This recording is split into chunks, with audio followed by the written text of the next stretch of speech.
Ooh, say what, say what. You know what? I fucking hated that You song for know the that I longest. like it, baby. I hated that song because of this fucking You movie. I ain't gonna lie. For a short know time, what I I hated it. mean. You would say what, say what. You know that I You like know, you know, it, you know, you know baby. what, you know what image was permanently scarred in my mind from this movie? This shit. Yeah. Yeah, Yes. see this. See. What y'all have to understand is actually, no. Sorry. Hello, ladies and gentlemen. This is Three Black Geeks, and Yes. Welcome back to happy. another episode. Happy Juneteenth, people. Yes, ladies and gentlemen, on Juneteenth, this actually happened. Hey, y'all niggas know y'all free, right? And that's what happened on Juneteenth. Hey, you know what? I'm gonna be real. I'm gonna go on the Actually, soapbox hold up. real quick about Wait, this. Real before you do that, Chris. Hey, D, do that one more time.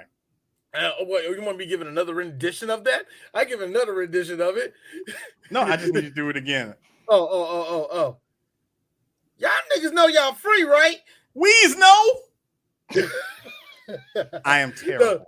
No. Terrible. Better yet, I am going to hell because with it go to gasoline Massa. draws on. He's like, no. Tell my Weez family is I love free. them. He's like, no, Weez is free. Ain't that right, Massa? I ain't know y'all niggers can count, so yeah. But come on, where you going to work at? Where you going to work at? Yeah. Had to be dark for Juneteenth, did I? Yeah. Cause see, we were free. Really, were we? Can I be real for a second? I gotta go on. I'm going on my soapbox real quick about Juneteenth, and it ties into this movie. Yes. You know, we as Black folks over the past, I'm gonna say maybe 5+ years, you know, we just asked, you know, white people and society period to just treat us with decency and just show some accountability to the cops. And But just then stop shooting us. you know, and just accountability and stop shooting us. And then they do the opposite where they do gestures. Juneteenth was a gesture. I want to tell you somebody, as somebody that with me and Sue over here were on the ground floor of the government last year, twisting themselves at the 4th hour, deciding whether Juneteenth is a holiday. I'm not even fucking kidding.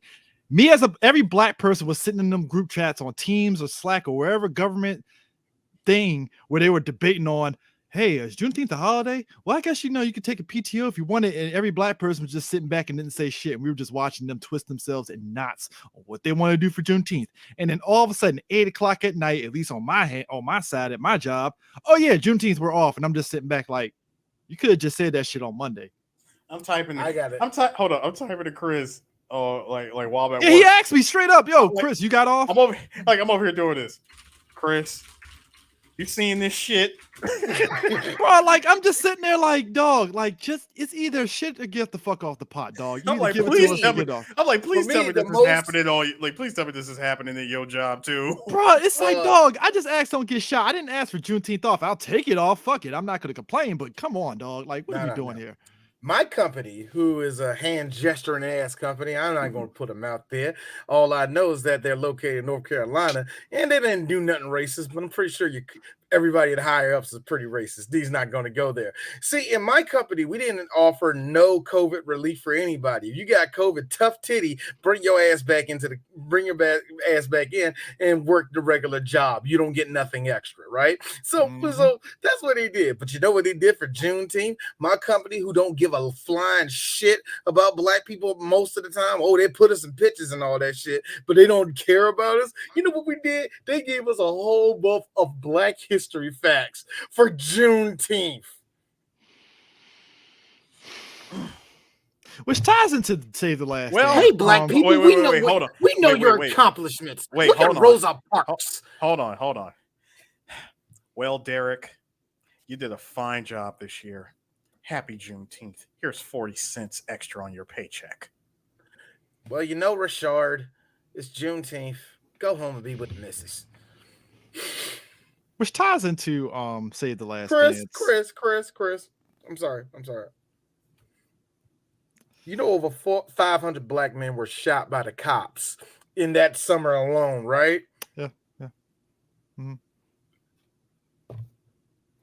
Which brings us to Save the Last Dance, a movie that was marketed to the Black community. But let's be honest with you.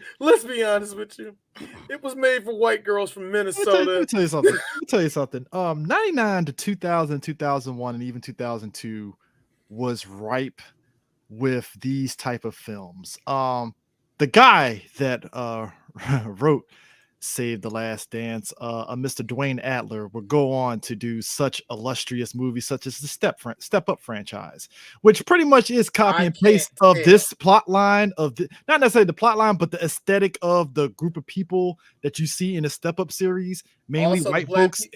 and also the black people that say stuff like this. Hey, yo, man, that's dumb fresh, man. That's dumb fresh.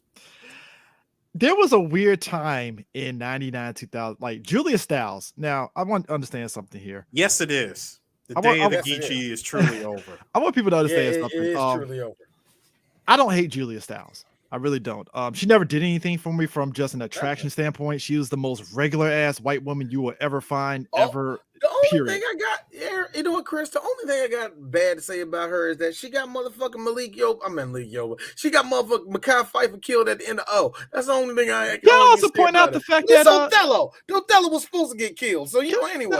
which by the way, that was another MTV production White movie, wasn't it? people- Oh, wasn't it?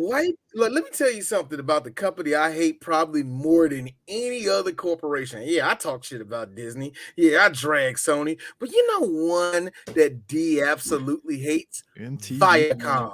MTV Viacom. Productions produce these type of films, like you said. Oh, that era was just Carmen. Carmen, the hip hopper, which, like I said, I hate Viacom. One more. The dubbing of Volcano High. No. But the point is, Hold on.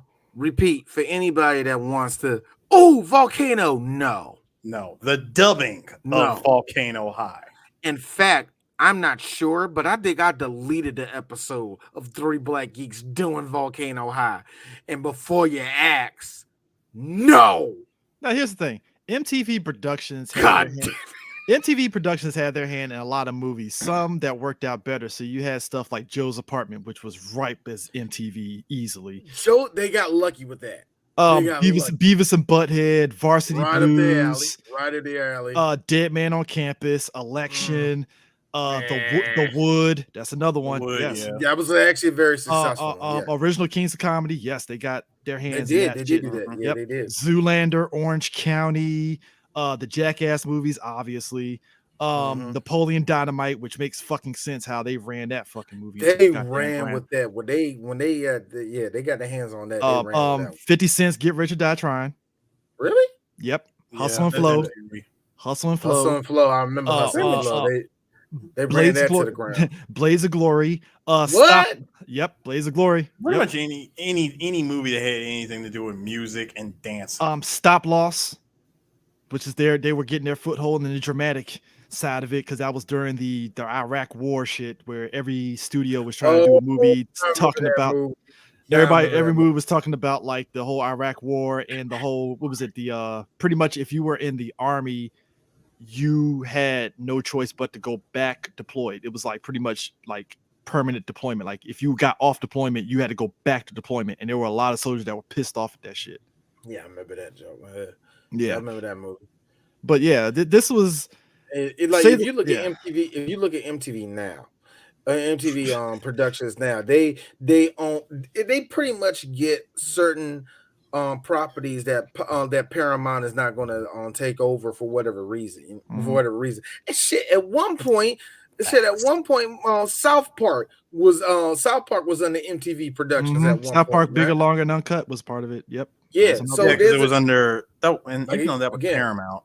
Again, Paramount is a Viacom. It's Viacom. Yeah, Viacom ultimately. Eris, it's one unit. It is. You can't separate it. Anyway, now MTV is they're like the Saturn car company. No. We're actually successful, but but we are a lot like GM. Now MTV is the Ridiculousness channel, featuring some of their movies, like but that's what I'm Jackass saying. Forever. Like I said, at this point, they still got their hands on stuff. They actually got their hands on Yellowstone, if I'm mistaken. You also got to remember. You also guys got to remember that at one point in time, MTV was completely finessed for an entire decade by one Bob freaking Rob Dyrdek. Well, it was basically MTV. They struck gold with their reality stuff, which is why they were phasing out a lot of their like music videos. So you had your True Life, you had which True Life was good. It was during that time they were balancing the TRLs and your reality stuff, and then the they kind of road rules. yeah, and they got carried away where they saw, oh shit, let's do 16 and pregnant, and they ran that shit into the ground. Let's be real with and that. Teen Mom. Teen Mom. 16 and pregnant, Teen Mom, and the show where all the rich kids get all those big ass My parties. Super Sweet 16. Yeah. Those really. Let me tell you. All right, you know what? Hey, 90s millennials, look at me. Y'all fucked it up. Yeah. That wasn't us. Nope. That wasn't us. 1992 on up, that was not us. We didn't do that. All the rest of you millennials and some of Z, y'all did this. And my thing is this: at the end of the day, going back to Save the Last Dance, this movie, MTV just sucked the dick of this movie to the point to where at the MTV Movie Awards, it won so many fucking awards for no reason. It only won two. But either which way, it's still self-serving. Best kiss. It just that was the most milk. Best Fight was nominated in that too. Best Fight, nigga. This is Save the Two Last chicks Dance. scrapping. First of all, talking about wait. It's not just two chicks scrapping. It's two chicks conveniently crashing into a wrestling mat to scrap. Yeah, also, by the way, I remember when they showed that, and you used to hear the audience like, yeah, woo.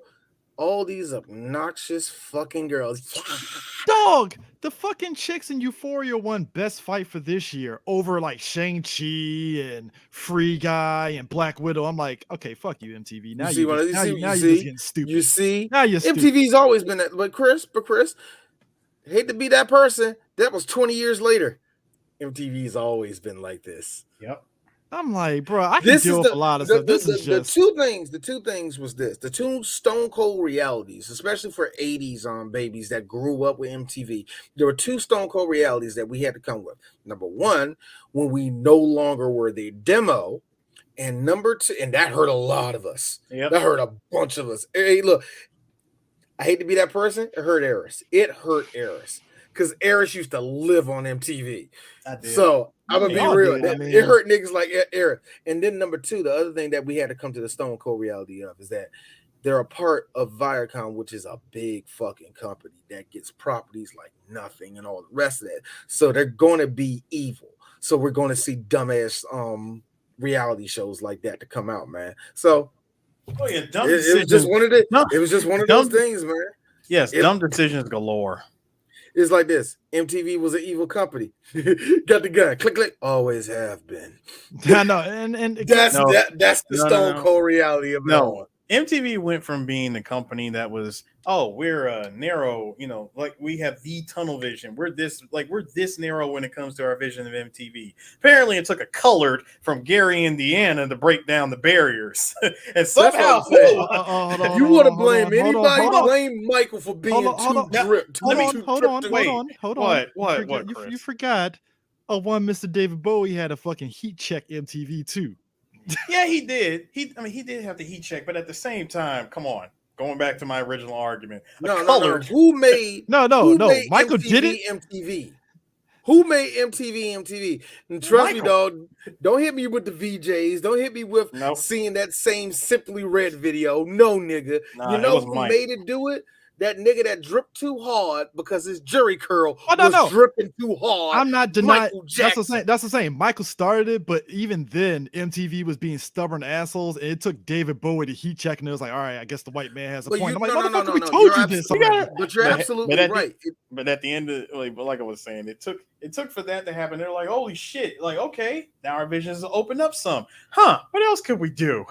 What else could we exploit? No, do. Yeah, what else can we exploit? That's a good one. Do. Can we have a rap show? Only bring in the good ones.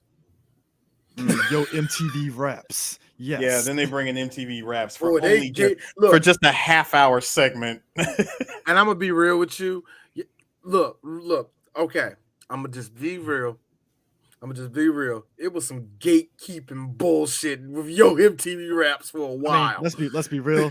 Maybe it's just because we interviewed a guy, but I was always team Rap City. So I'm there just was saying, that. man. Yeah, Rap but City, Rap City, the basement, nigga. I lived on. yeah, the See, here's the basement. funny Yeah, thing. Here's the funny thing. Actually, I I ain't gonna say lie. Harris. No, D, as much as you say that I was, I was about to say that. I was about to say that shit. no, go You ahead. want to talk about the 106 in Park basement, nigga? That was actually Harris. I mean, the basement of Rap City. I mean, even Oh Video man, the Soul. basement was Those the were best. those are it and stuff. But like, I always would stick around for the freestyles. The thing about it is, and I saw it as a kid, is that all the organic stuff that became big on MTV came from came from the baby, which was BET, which is funny. They didn't own BET until we no longer were demo. It's weird. It's a weird thing when they ended 106 in Park, it because they got them before that, but it felt like yes, they're gone now. Oh no. See, D, Show baby boy no wait. endlessly. No, D, it got worse. It was actually a whole lot worse than when you really think about it, because they systematically tore down BET to the very last atom, which is repeatedly showing Baby Boy. You got rid of Teen Summit, you fired AJ and Free, and you brought in the Diet, like the RC Cola equivalent of fucking what's his name, Harris, bro? I'm about What? to give you a name. I'm about to give you a name. Oh yeah, Hits from the Street. Yeah. No, I know about Hits from the Streets. That shit was fun. You know what my girl was? The CGI girl that couldn't move right. Oh yeah. Fucking Sita and her ghetto ass. but anyways, but going back to say Last Dance. This was. Do we have to? But this movie the invoked golden age of BET, black entertainment television. This movie invoked it felt like literally a black. The soundtrack and the music is what people took away from this movie, on top of the dumb visuals spliced in with that. Who knew who knew that one of Darius' flexes is the one thing that this movie got through? Its soundtrack. You better be glad that MTV was behind this. I remember seeing the trailer for this, and even at the time in 2000, we were in high school. I cringed at the trailer for this movie. That's exactly what they did. Yeah, except they did it very slow, and that's why I kind of feel some way about the snarky things. Like, if you want to watch music videos, watch it on YouTube. Yeah, that's cool, but you can get more mileage out on TV. And you know what? Really, and the real scary thing, real quick, just to say, is that BET, yeah, you can tell that control went back to black people, and it feels like it's actually our stuff again. But it's like, but it ain't us. Well, when you got Centric and fucking Bounce doing better than you, it's like exactly. When you got TV One that is totally owned by black people, you can smell the black. Where white people at in here? And sometimes fucking Centric would drop some heat. Yeah. I mean, that's what I'm saying. It's weird, bro. But Centric and Bounce. This movie, they swing, nigga. I saw the trailer for this movie and I cringed because one of the things I hate. I have no problem with doing a movie about a fish out of water, whether it's a white person in a black environment or a black person in a white environment. It's just, I hate when it leans so heavy on the tropes. I'm gonna tell you something. It did, man. It did, all of us went to high school and we had pockets of white people, especially if you live in PG County. I can say I can count on two hands. We probably had maybe 10 white people total in our school that I saw. Yeah, I wonder how it is. And I was friends with 3 of them. I wonder how it is now, because real talk, when we was going to school in PG, there was this lowering of white people and this slow rise of Latino kids. Now it's about 50-50, matters what school you're at in PG. You know what I mean? Living Waldorf is 50-50. PG is still black. No. Or are you talking about the upper part of PG near like Hyattsville, that area? Good example. At least 20% of fucking Surrattsville, y'all school, is Latino. At least 20%. That makes sense. At least probably a little bit. I don't want to say probably a little bit more. But that being said, Suitland High School, bunch of them. That makes sense because number one, especially at Surrattsville and stuff, if you venture down past Clinton, past the airport area and stuff, the farmland area, some Latinos living over there in the Accokeek area over there and stuff. Jay? Now it's not as heavy as say if you go over towards Hyattsville, where it's fucking Little Mexico over there. Hyattsville, man. Now you went to San Salvador, man. you walk right to San Salvador going to there. Everything in Spanish. It'd be like this. It'd be like, hola, ¿cómo está? Hey, yeah, what's up, bro? Hold on. Hey, we got a normie in here. But for some reason, the Hispanics never touch PG Plaza because it's still black as fuck over there. So it's not actually kind of funny. We've gone too far. Hate you. Hate you. Both of y'all racist, first off. I'm not racist, sir. I'm not racist. No, first of all, hold on. The only reason I say that, first off, Eris, that was a go ahead. Chris. Chris, the only reason why I say you're racist, because if you see PG Plaza, all that area around PG Plaza, boy, there's a lot of black people and Latino people that make good money around here. I know, right? No, I'm only saying like this. Hey, ¿cómo están? You're like, just because my last name is Hernandez doesn't mean I know the King's English. Listen, the reason why I said that going on. First of all, the reason why I say that is real talk. I guarantee you there was at least 5 that said that. Okay, that's fair. Yeah, we got to 4. So what? We just get back on the train. I was trying to go back on the train, man. Let's go back to Shulin, man. No, man. I was trying to go to Greenbelt, man. What the hell are we doing here? Hey, man, my cousin, man, he works all the way. He works in Springfield, man. We go. So here's the thing. It's really going too far. See, here's the thing. This is what I mean by tropes. We went way too far to see. We as black people aren't antagonistic to white folks in an all-black setting unless they give us a reason. This movie went full tilt into who's this white girl, and I'm like, whoa. At least 50% of black people will be really much will go in on the white girl. The other 50% of us will be like, oh, she's white. All right, I don't care. Jan Brady, move your ass out the way. Yes. Yeah, at most, that's it. That is it. Came out. Yeah, that's it. White that girl, is it. if you don't move. White girl, if you don't move, hey, Blondie or whatever little shit we gotta say. Hey, tell the Barbie doll to move, nigga. Yeah. Hey, what's up, white bread? Yeah. Hey, what's up, Madonna? But this movie made it seem as though if you don't sit your ashy porcelain ass down. This movie made it seem as though everybody but like 3 black people liked her and shit. I'm like, God damn, like it ain't that horrible. Or no, what I've noticed, like her first appearance. Like you said, only 3 people might have liked her. The rest of the school didn't even acknowledge her existence. Let's just keep that real. Yeah. And I hate to be that person. If anything, Sarah, Julia Stiles' character, was the hood white girl shadow. I mean, but then on the flip side, you put a black person. Yeah, exactly. That black chick was just looking at her like, what is this girl still standing here for? Why you act like you never seen the metal detector? If y'all had that in y'all school, then maybe. Now, this movie took place in Chicago, right? Yeah. Yes. Sure. Which I kind of go with your theory. I say urban setting. I'm just gonna go with your theory, D. I think this is the same school as Light It Up. I'm just gonna. It feels like it, don't it? Feels like it, except daytime. Except nighttime, daytime. Nighttime is daytime. You know, it's daytime. And they got enough of a budget to travel around. It's like it's sunny outside. There's no overcast.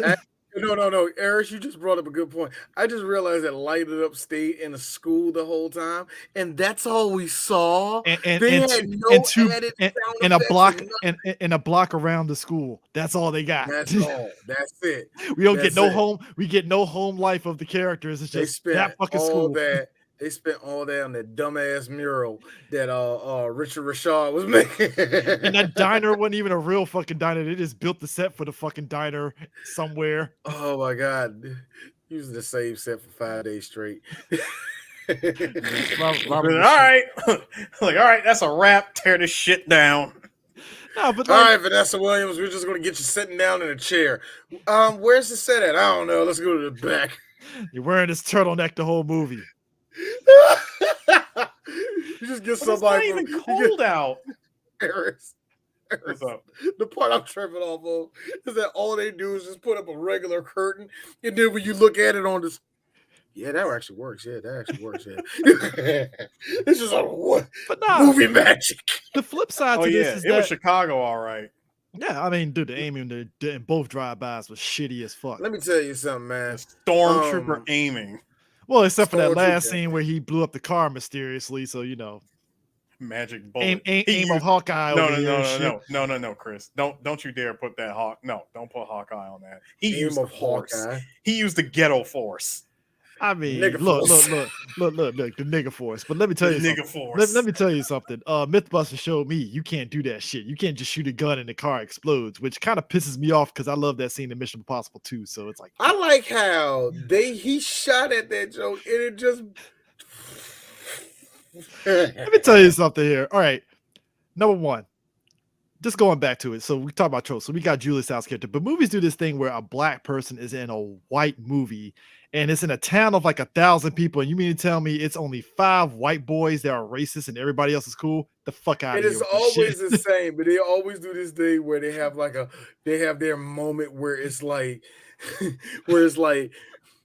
hey, stay away from DeAndre. We're with him. So really? what, you're with, you know, so what, you with the nigger now? And you see one guy, I'm with him. I'm with him. I'm with him. I'm with him. You see, you can't bully him no more. No, wait, you forgot. You forgot Jasper. I hate white Wait, people. No, D, you forgot Jasper coming out of the corner. That nigger is cool. He's my homeboy. He's my homeboy. Me, As and like a basketball No. Because he helped him out. That's my nigga. me and 2 other black people from the town that everybody forgot, just sitting back like this is bullshit here. They ain't even recognize us the whole goddamn movie. Now all of a sudden, me, man. they say shit My about mama- me. I had to deal with racism and a cross burning in front of my fucking house, but Dog, my mom's a nurse. Look, dog, my mom's a nurse. They nobody's done call fucking her. Look. They done call her nigger all through the COVID pandemic. everything but a child of God. Hey, look, black people can laugh at jokes like that. It's like they called her everything but a child of God. What the fuck? Man? Oh, they standing up for this dude. Why? What can he do? He can dance. That nigga can't dance. I swear to God, look. Because I'm an asshole and I feel I'm part of the problem. I'm just saying, Tyler Perry, if you want to do Black Footloose of a black guy going to an all-white town to show them how to dance, I'm all for it. Well, Fuck it. man, Just here's do the it. thing. Here's the thing, Taylor. Here's the thing, Taylor Perry. You gotta understand. We're your huckleberries. 3 black geeks give you an idea to bar, and you be like, I'm a rush through and make this 2 days. 2 days. 2 days. 2 days. Here be to write the script to do the movie, nigga. No, day and a half. Tyler, all I'm saying is Wait. No. Here's Tyler. No. I'm gonna order some pizza. Y'all can eat and shit. So we're just gonna stay here for the rest of the night. We just hammer it out. Tyler, all I'm asking is 100K of seed money for 3BG, and we'll write the script for you. I'm just saying. We'll write the script for you. Look. The nigga, if you move me and my family to Atlanta tomorrow, I will write the how script many right shows I will be advisor on all of your shit. Man, they're saying the F-bomb of this all the time. Yes, they are. The executive produced Sisters, and I'm like, what the fuck is D writing this show for? No, God, it got incredibly sexual in this show. What happened? No, see, I was sweetening the I know, pot. Eris, you have to do the negotiation. You probably be able to sweeten the pot a little bit more. I was sweetening the pot. You want to know why? Tyler, we're gonna do this. One other thing in return. Background characters for your next 20 movies. Ooh, shit. Oh, no, that makes sense. Oh, you're going to have to give me that background spot. I'm with Ferris on that one, man. SAG minimum wage, nigga. SAG minimum wage. I take the SAG minimum wage. SAG minimum wage. Background characters, we don't say shit for the next 20 movies. I'm mad that we all settled as one SAG minimum wage. Cause look, that covers my PTO at work. We don't even asking for a lot. That covers my PTO at work. It's like, all right, bet I'll take the SAG minimum wage. SAG minimum wage, bro. I'll take this shit.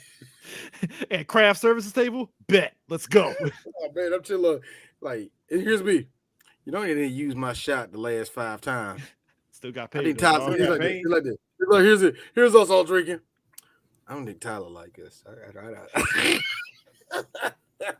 He No, put me in you want me- he like, put We me in ain't one of taking the- advantage of Hold this on. nigga. No, hold on. Like D, look who I got on speed. Like, look who I got on speed dial. One of his friends. You just see, oh,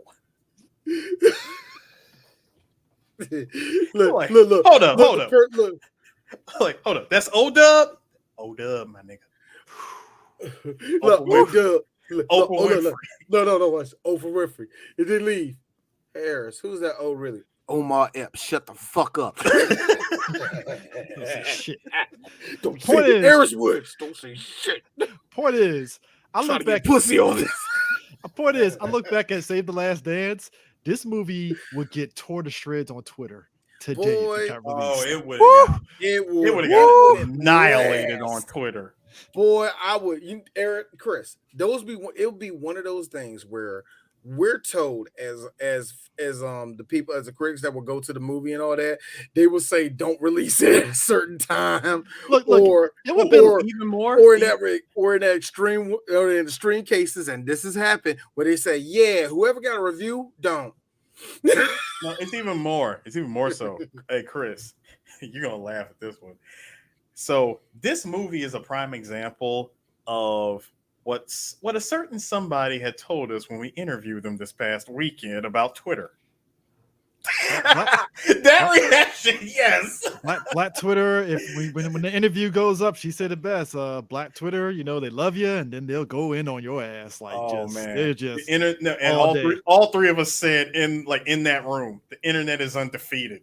It's undefeated. It's so here's the thing. This movie made 131 million worldwide.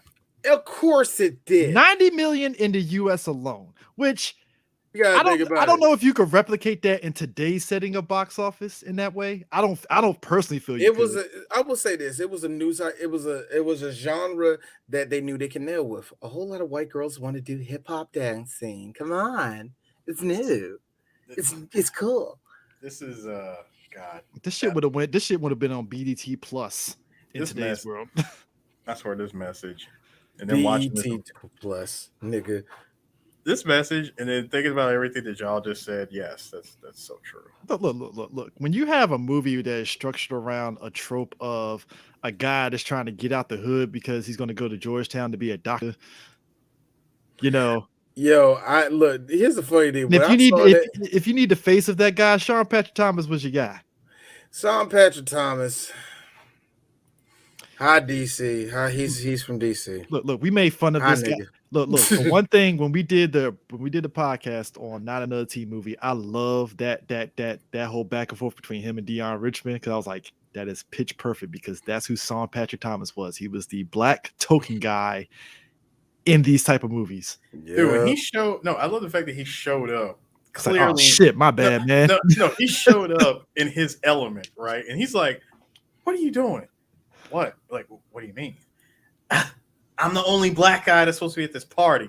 And it's like, oh shit, man, you're right. Like, oh damn. Like, yeah, shit. I know. It's whack, right? Yeah. Hey, look, bro. You know what? Here, you go ahead and have that. Hey, man, enjoy the party. Also, death, taxes, and Sean Patrick Thomas having the crispest of hairlines. I give him that, man. He ain't walk up in here with the Walter Jones, man. The Walter Jones special. He could have easily. He could have been one of those guys. Do you I need y'all to understand, when there's white people who are behind stuff that are making an urban setting, certain things, aren't taken care of. Like, hair being one of them. Hair is one of them. Another one being, some people just look ashy as hell, and you don't understand lighting. Somebody in wardrobe and makeup that was black was on this movie. You can definitely tell, even though it was written by a white person. You can tell the black wardrobe and makeup, everything was black. Here's the funny thing also, and I will give this movie this. Whoever the director of this movie is a black man.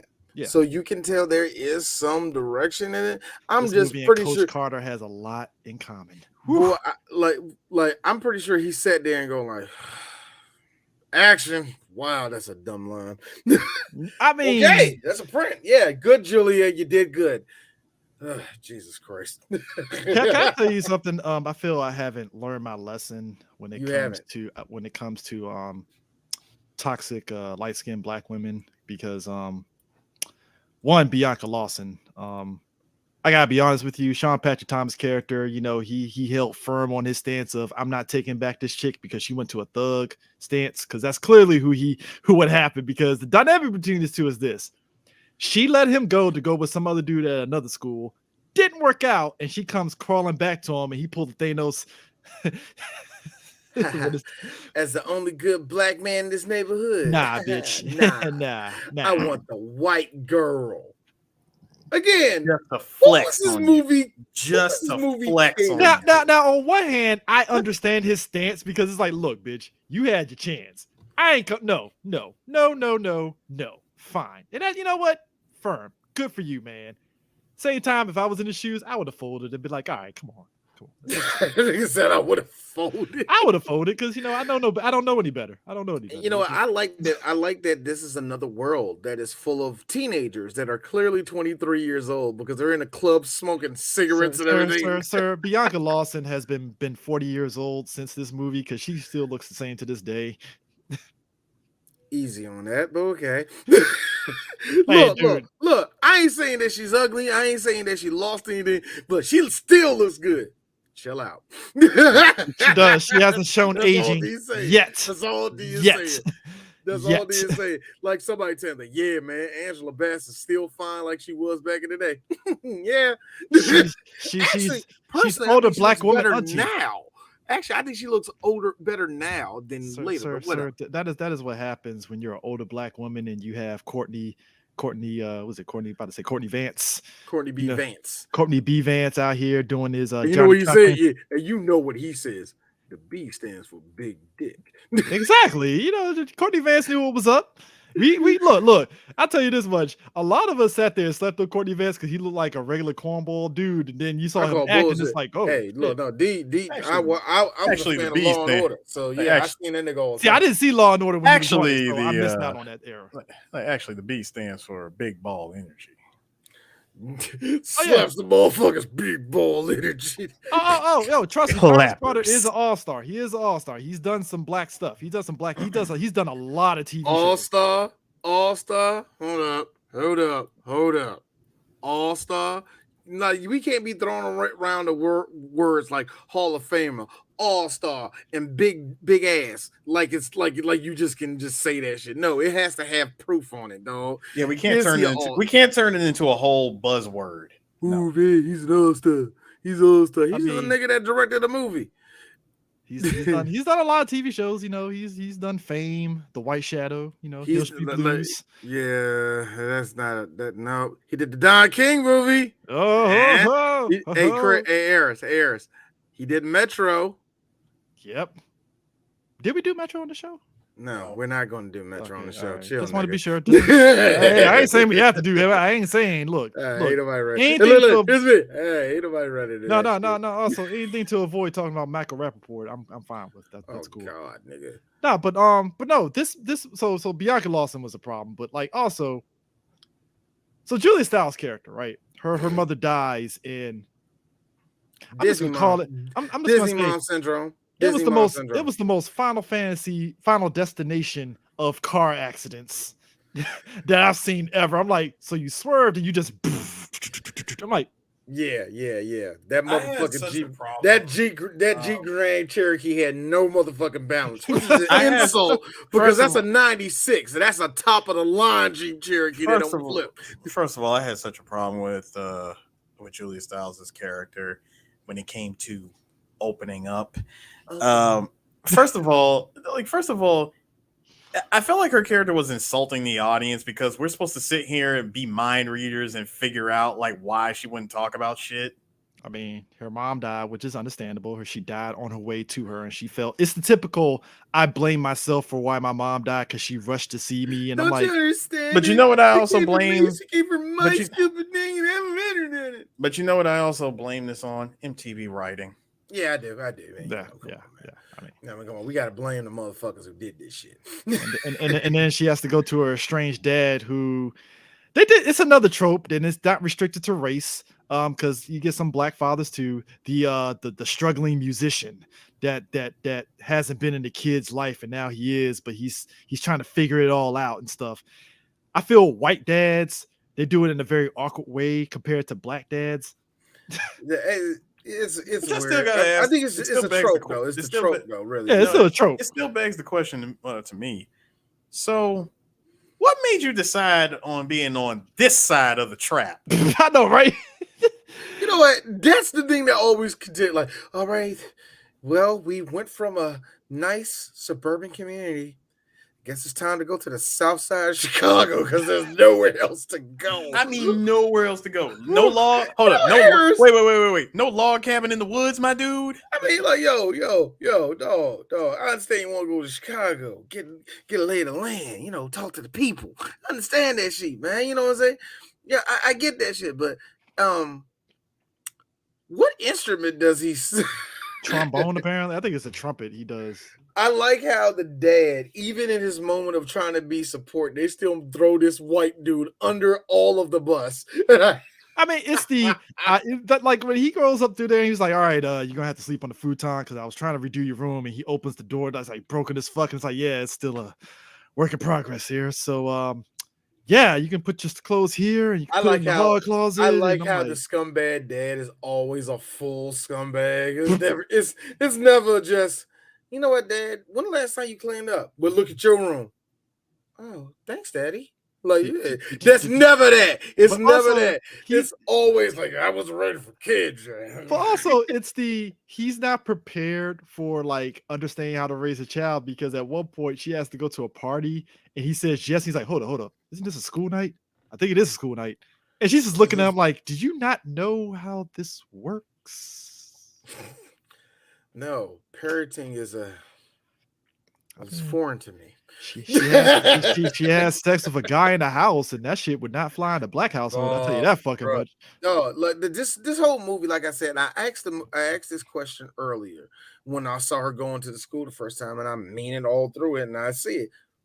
Were we supposed to feel some type of what is the feeling that the movie's trying to give us? Well, that swirl relationships are awesome. Well, I mean this in the nicest way, y'all. And this is not against swirl relationships. This is against the black white woman swirl relationship, because this is the white woman's fantasy movie. Because thing of it is, to me, I ain't stupid. We're not stupid. You're right, because whenever you get a movie, perfect example. I don't know if you guys saw that Sanaa Lathan movie, Something New. Something New. Yeah. Now, here's the thing. Yeah. I enjoyed that aspect of the interracial relationship, because you have a character who's never done interracial relationship at all, right?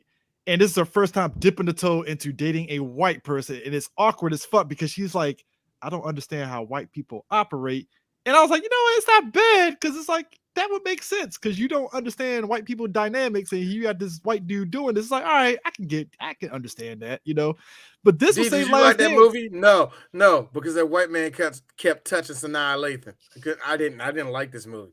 I fucking hated every second. You didn't like the suave, long hair white guy, No, let me make it very clear. I don't mind those relationships. I don't care about those relationships. Hope y'all do what y'all gotta do, man. I know sometimes it's tough. I know sometimes her family's bad, his family's bad, whatever. It's a tough thing. Yeah, everybody has troubles in a relationship, and you know what? I want people to be happy. What you're not about to do is make this as porn for the girl. Like, see, that's why I went out and got a white man. That's how he felt. Now, Chris. Now, let's just be fair. Was that what the movie was trying to do? No. D. Yes, it was. First of all, if this movie was made today, you can already know for a fact that a month from that day, there would be an Axel Braun XXX parody. No, yes, no. If it was made today, save the last. See, here's the thing. Axel Braun is not in the business at number one. Number two, what you would have got was think pieces on The Root and on Twitter about how interracial relationships and why did the movie do this? No. You said The Root. You said The Root. Chris, please stop, because them places don't exist in my world. It doesn't exist in your world, but No, listen, mine. I unfriended the root, and I have Shadowing Act or whatever the fuck the other site is. No, Boy, that's boy, why I'm sticking them with. niggas. That's how why did they I'm went from sticking. being pro? How did they just change on me? That is why I'm sticking to the Axel Braun Triple X parody. Axel Braun is non-existent, sir. They stopped. That shit stopped. It's done. It's done. You gotta see Evil Angel or something. At least they are still kind of. Evil Angel will do some Save the Last Dance thing, even though they've been doing that shit. I'll give it the third degree. I'll give it the third degree of black ice. Actually, it'd be blacked. Saved Last Dance. Yes, black. Oh, yes. Now here's a flip side. Somebody say, God. Hey D, so you're for the blacks? Yeah, but that's a white woman's fantasy. Shut up. Shut up. Yes. We are, as black men, we are fetishized like 100% in that. We already know. Look. But let me tell you something. I'm cool with anything they're doing there except the cop shit. Everything else I'm for. No, see, first of all, they don't do that shit. Second of all, I know that's somebody else. Second of all, the stuff that they make is art. It's artistic. I'm just saying, when I see shit like this, Julia Stiles is not making me fold. I'm sorry. She's not making me fold. I don't get it. I don't fucking get it. There's nothing about this. I want y'all to notice, y'all, the look on Sean's face, though. He's like, yeah, that's my girl. There is nothing about Julia Stiles. It's like, oh man, I would totally leave and go to a white girl. What? Is there anything on her? Let's keep it real. Hey, you know what, Chris? Do me a favor. Put up Bianca. Put up Bianca now. Put up Bianca right now. I need a palate cleanser. Thank you. You can take her off now. Anyway, let's go over to. Anyway.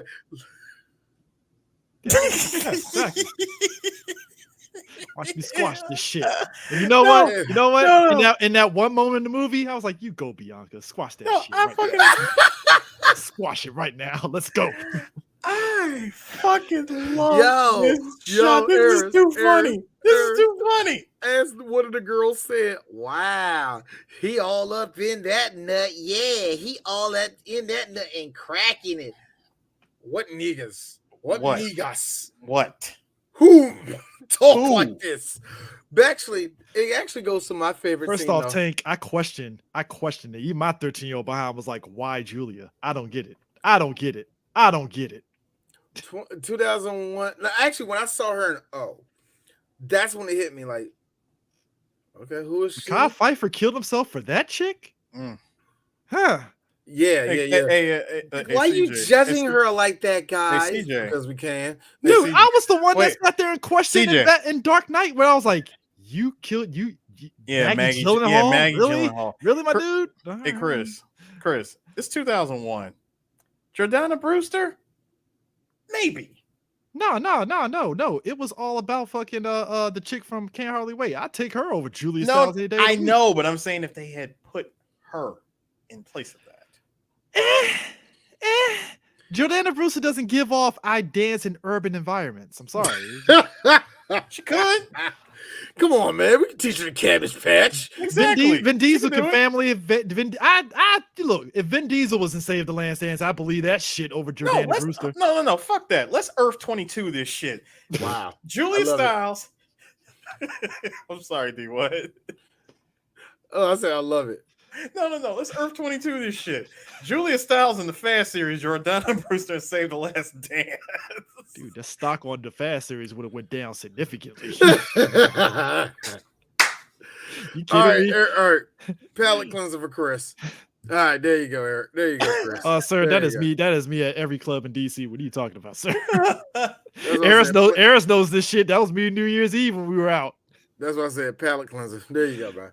That's every black. Except I was dancing. I was turbo dancing with a better look at Julia Stiles. You the black dude right there in the corner, in the left corner up there. That's you right there. The nigga looking down, dancing like, oh shit. No, that was not me. That clearly wasn't me. Come on, Chris. You was there with me that damn New Year's. I mean, look, Eris. I ain't gonna lie. I will wholeheartedly admitted this to you. We're friends. I was jealous for Eris for like 5 minutes. 5 minutes. For 5 minutes, I was like, this motherfucker.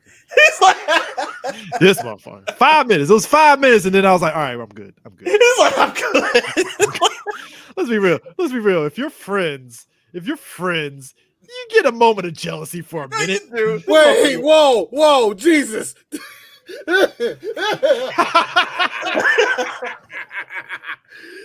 All we can say is that girls like Julius there's accuracy to this. There is there's so some much accuracy.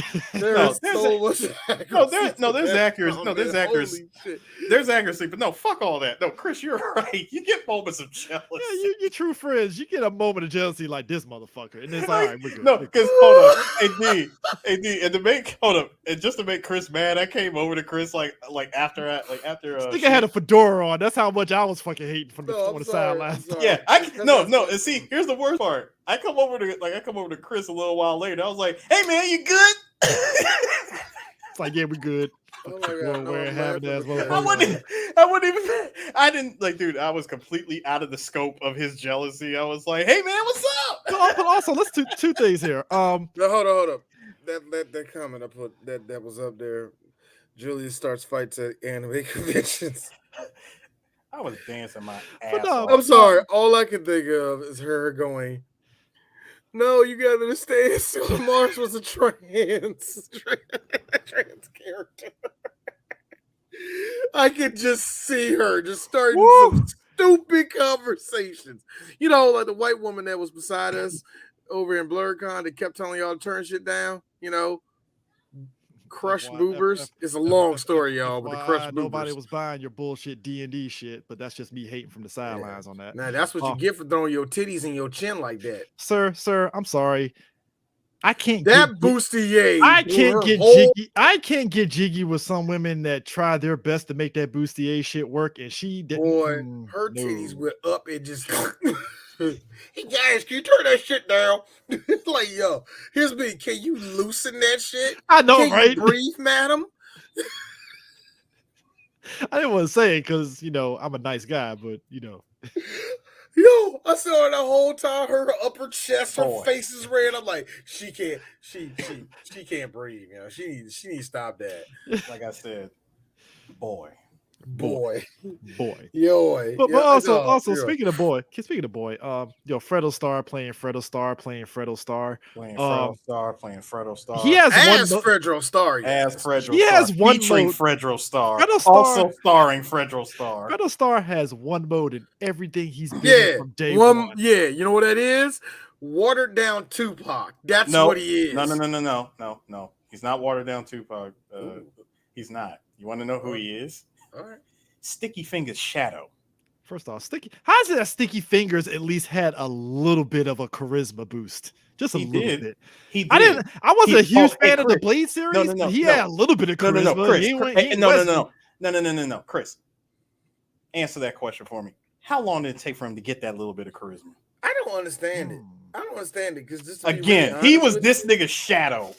To be really honest with you, I'm gonna say this. I don't know how Sticky Fingers and Fredro acted because they both look like niggas that go, all right, so what's my next line? They both look like that. But here's the thing: Fredo was in more stuff than Sticky Fingers? Yes, he was. A bunch of stuff. Yes, he was. He was in a bunch. He was in a bunch of stuff. I clown. Look, real talk, y'all. I clown Fredro Star, but real talk, he was in a bunch of stuff. He was a face of the '90s. I can't deny that. He was in Moesha for 4 seasons. He was in Moesha. You know how many girls who didn't understand anything about men was like, I want him because he looks like he's going to be responsible with everything in Moesha's life. Dude, I just couldn't. He was in a whole season of The Wire. I mean, I just don't see. I'm not feeling that Tupac energy from him. That's why I disagree with that. Now, only reason I can't even call him Dollar General Tupac. He is Dollar General Tupac, man. He is Dollar General Tupac. I got you. Does that make Sticky Fingers? Sticky, we said, would that make Sticky Fingers? Yeah. If Fredo's the dollar store is Tupac, what hold on, I need this up when I say this. Oh, what that makes Sticky? Oh, the good nigga from Onyx. That's what that makes him. Anyway. Side note though, and it was only three. It's only 3 of them niggas. Side note, we're talking shit about it. Side note though, we're talking shit about that. We should be talking shit about him, but look, The day that fucking Charlamagne tried to slander him and they were about ready to whoop his ass on air, I laughed. I was like, yeah, Charlotte, you don't want that smoke. They Charlamagne, will look, whoop you your don't. ass. You They don't will want whoop that. your ass, dog. Here's the thing. I can beat the shit out of Frederick Starr. I can't be his security. So Exactly. also, because this is another thing that D is cognizant of. I'm only attacking your acting. I'm not attacking you as a person. I'm not attacking you as a person. This is the Bro, main thing. You got know paid what? at the end of the day. No. I Real saw talk, Slam. I know what your niggas. I heard. Look. It ain't Frederick I'm worried about. It's the crew because I heard them niggas kill niggas. Real talk. No, hold on. Real talk. You're gonna get these jokes, and then we're gonna go have a drink. Yeah, you're gonna get these jokes, and then you're gonna ask yourself, why was I listening to that podcast again? And here's me, because you're a good person. Because 3 Black Geeks is an excellent podcast for anybody to listen to. Look, if we beef with Onyx, that Tell just your raises- friends, tell your family, tell your pets. Look, if we're beefing with Fredo Starr, that just means that our stock rose that much that Fredo Starr gives a fuck about what we think. That's why I'm like, oh, all right, cool. Boy. I guess Fredo No, Starr no, cares. no. now, hold on, hey Chris, you announced that this episode is out, and Fredro Starr retweets it. Man, listen, if he retweets it like, yo, That ain't fuck funny. these niggas. That ain't funny. That ain't funny. He'll That ain't quote funny, tweet. because He'll I quote don't need- retweet and say "fuck these niggas." I don't need that nigga. I don't need that nigga to figure out, because I said this on the Ride podcast, and I'm saying this again, y'all. He did say Fredro that. Starr banned me on Twitter. I don't know. Oh, you got blocked by Fredo You Starr? really got blocked by him? I told y'all this story when we did I'm trying to Ride. remember I know we did. I'm still amazed that you're still blocked in 2022 by him. That's amazing. First off, I probably ain't. Second of all, I just remember him blocking me. That's all I remember. And That D is so probably didn't funny. even tag him in the tweet. That's probably the Oh no, wild- no, I definitely tagged him. Okay. I went That on is his so ass. funny that It was the that- Wild Wild West. Remember, like I said, it was the Wild Wild West yeah. of Twitter at that time. Oh, 09, 2010, 2011. No, Yeah, no, you're that- right, you're Chopper right. that Fly. is funny. Nigga, No, that's that- not even my old name. The name I got on Twitter now is not the one I'm blocked on. So That yeah. is funny Yeah. that you get blocked by Fredro Starr and my tweet gets liked by Wesley Snipes. That's how you do it, though. Yeah. Our tweet was also liked by Kid. by Kid. Also, we also had several tweets liked by a lot of them people, but the one that matters for D is when I said Ralph Tresvant was good and he said something back. 3 Black Geeks again. point actually, no. Real talk. Hey, podcast boys, we up. I was so mad. Because I was sitting. I was having a terrible day, but I was sitting riffing on the 3 Black Geeks name. I was riffing on fucking Candyman. Mhm. Out of nowhere. Tony Todd, I really appreciate you looking at my movie, brother. Keep it up. D was like, oh my God. Oh, Lord Jesus, I knew this was Mr. Todd, you were actually shorter in real life. I thought you was actually like tall. Here's the thing. Anyway. Fredo Starr's character is typical. I can't do anything better than the hood. And his boy Derek, that's Sean Patrick Thompson, is like, nah, man, if I could be a doctor, you could be a doctor. And I'm like, okay, time out, Derek. All right, I get it. That's your boy. He saved you so you can get your Georgetown entrance and stuff. I get that.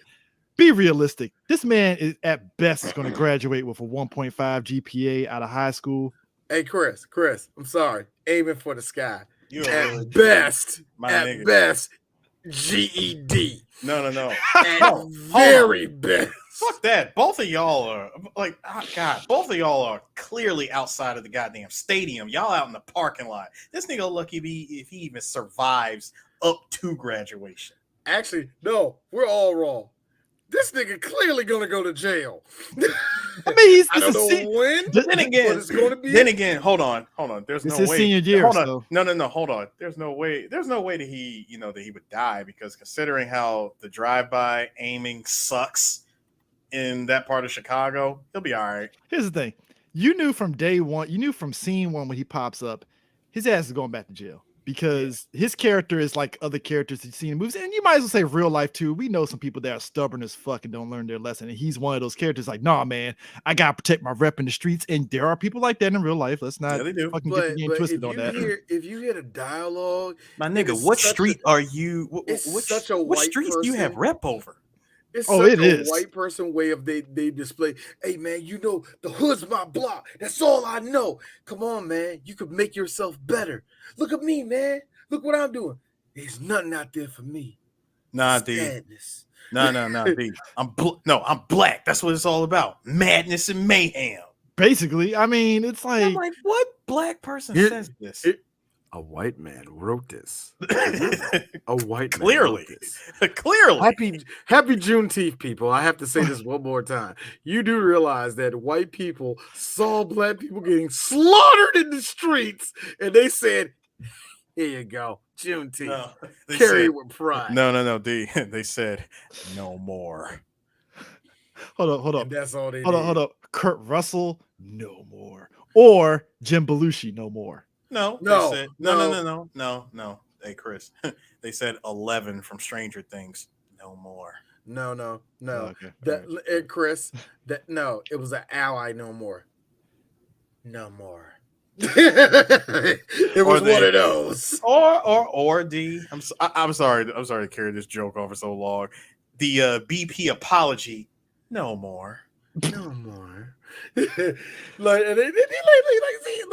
See, black people, that's all we had to do. We just had to get shot in the face by a bunch of cops just to get a day.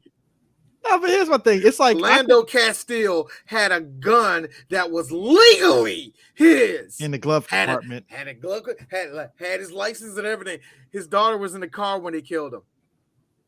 Happy Juneteenth. Happy fucking Juneteenth. Thank you. Anyway. This thing. Now, I would appreciate this. Derek was very loyal to his boy to the end. He and I would give was. it credit. I would He give was him that, yeah. very much because in his and thing, that's the thing. When you're friends with somebody like that, you're trying to push them to like, yo, I believe you, man. Like, yo, this is your life. Hey, the judge told you either finish out school or you're going to jail.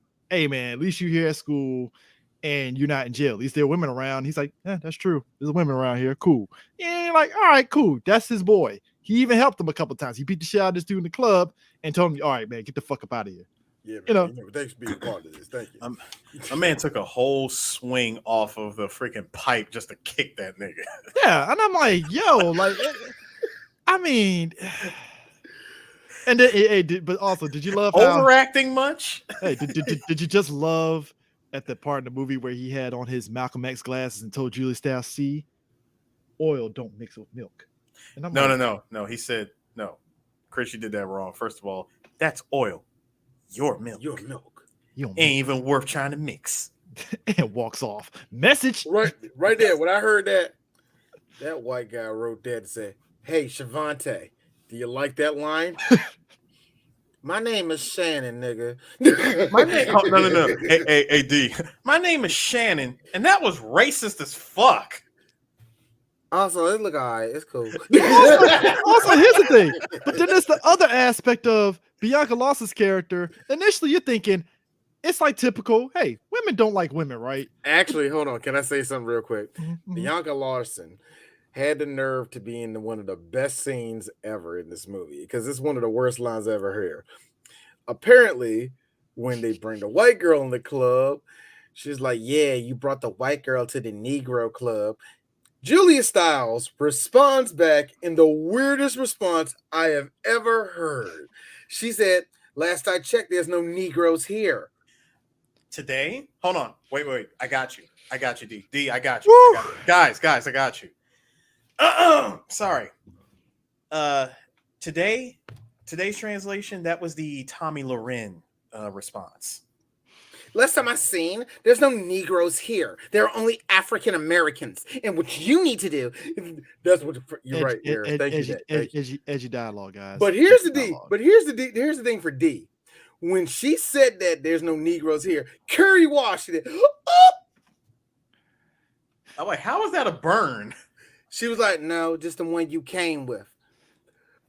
She said, you did not call me a Negro. And then she was ready to snatch that wig. Okay, D. Now I got a question, D. Yes. Mhm. Was that line supposed to be nigger? Yeah. Yeah, Now I got a question, D. Who wrote it? Can I put out no. something? Wait. Hold on, D. Hold on. They Hold on, because this panicked. may- They panicked the second they looked at that joke and said, No, Julie no. gotta say what? No. Wait. No, D. Think about this. Who was more uncomfortable saying it, and caused the word to be changed. Mm. Because, and the reason why I bring this up, the reason why I bring this theory up is because at some point in time during the filming of Django, Leo did not want to say nigga. Yeah, and I understand. He didn't want to say it. He was very uncomfortable of having his character say it. Sam Jackson sitting right next to him saying, nigga, that's our fucking job. That's what we're here to do. Go in there and say that shit. Sir, that wasn't Sam Jackson. That was Walter Goggins. That was it was Sam Jackson. Actually, no. This is this is a true story. No. I get the joke. I get the joke. But guys, this is a true story. Oh, Sam Jackson told him straight up, say the shit. This is what we this is what we're here to do. This is our job. And fucking Jamie Foxx sees him the next day and says, hey, what's up, Leo? That nigga ignored him. He was in character the entire time. Yeah. Don't be talking to me, nigga. Yes. Man. Woo. Yes. Here's the thing now. Here's the thing when it comes to Hold up. Samuel told me that I can say nigga. That being said, here's me. Hey, Leo. Jamie has a personal trainer. I think he can fuck you up. I have to point out something. One Mrs. Kerry Washington. Now, here's the thing about Kerry Washington. Hey, Kerry, how you doing? My mom, literally. I love my mom to death. Your mom wants you to bring her. No. She wants you to bring my mom just like a lot. My mom just like some women do, where they'll sit there and shit on other women. Right? I remember we were sitting there at my grandmother's house. And we were watching. I Think I Love My Wife. That Chris Rock movie, right? Yeah. And there's a scene where because her wife. I think you hate my wife. I think I love my wife. I think I love my wife. I love my wife. Yeah. I forgot what name in the movie. Either which way. Whatever. It was about his divorce. Kerry Washington. I know, right? Kerry Washington plays the chick that he's trying to fuck, clearly, and stuff. And I remember all of us in the room, my dad, me, and my cousins, we were all like, man, Kerry Washington fine as hell, right? My mom and my aunt, and then they're in the kitchen area talking, right? And she stops. She's like, why is her face like a fish? And I'm just like, don't do that. Don't do that. She's like, no, she has a fish face. I was like, God damn it. Black women do this. Black women would hit you with something like this. My mom would do this. Why she look all mad like that? Exactly. That's This is also the reason why D hates it when women like, don't be telling me to relax. Black women do it more than y'all. Why you mad? Why you walking around like that? She said fish face. I was like, what? Now there really could be. Now hold on. Now of course this could. Black women will. Hold on. This could actually lead up to the to the white man response, which is, you should smile more. You want to make them real mad? Say that shit. Smile more. Also, I forgot Kerry Washington also played the character that, they do this in all the movies during this time. If you're a black woman, you're a single mom. What would you do when your parents at home crying all alone in the bedroom? First off, time out. I realized looking at the lyrics, that is a fucked up song because number one, the mama out here trapping. Oh, she trapping. Boy. Actually, that reminds me of a part of the movie where where Julie Stiles like, so where your mom's at? And before Carrie said anything, here's me. She's a drug dealer. No.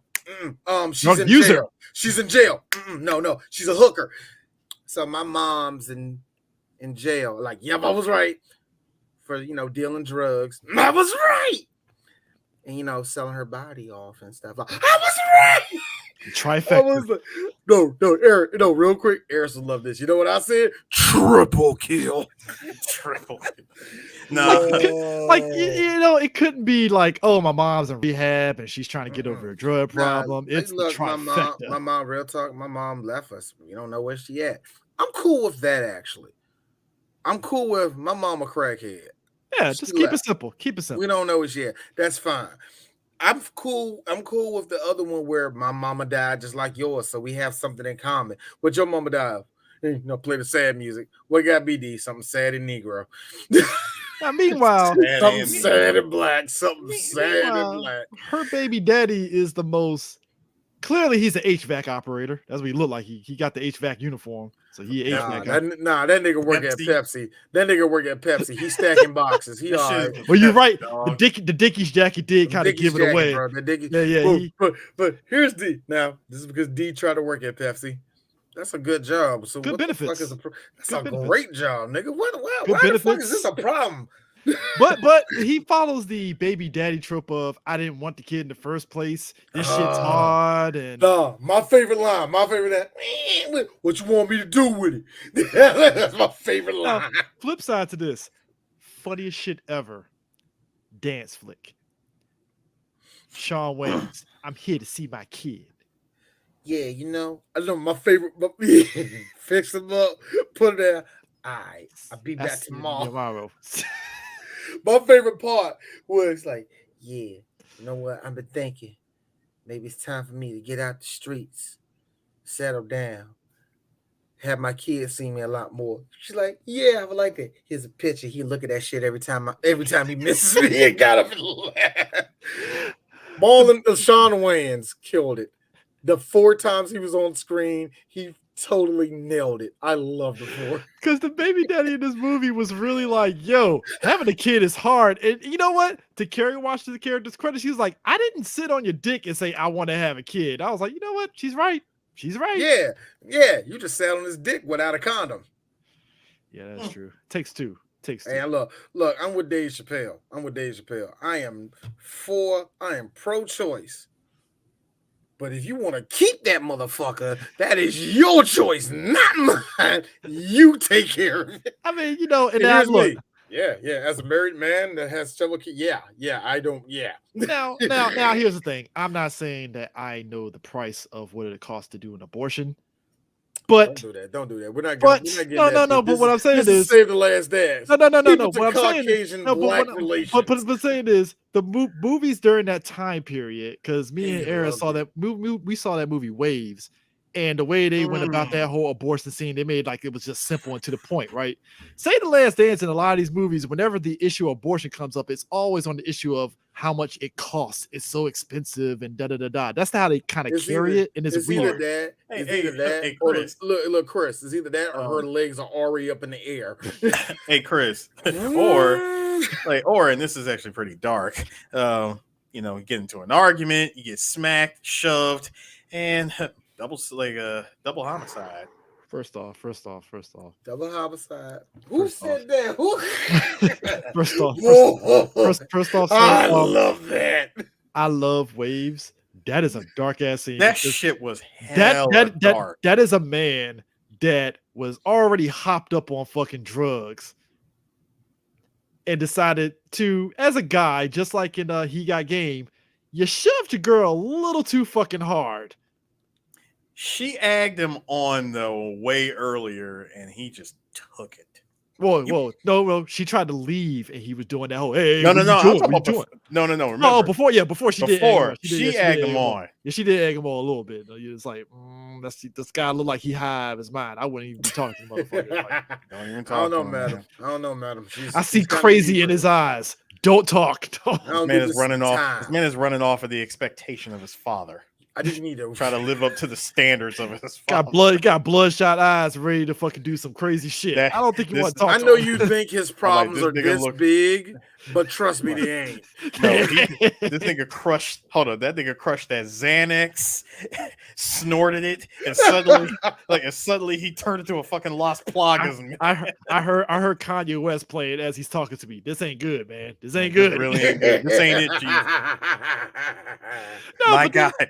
My guy. He literally looked like he was gonna open his mouth and a fucking parasite was gonna take over your body. But like the whole thing between Carrie and her baby daddy, some random Dominican nigga from BX. Yo, chill, nigga. He clearly didn't have any boys in his corner that night. But look, and I like the fact that the movie just kind of goes off like, all right, so I guess her issue with the baby daddy is in limbo. That was a subplot that went fucking nowhere. You can go, put your back into it. No way. No, you want to know a subplot? I won't do it. I'm like, God, they did borrow that subplot from Next Friday, didn't they?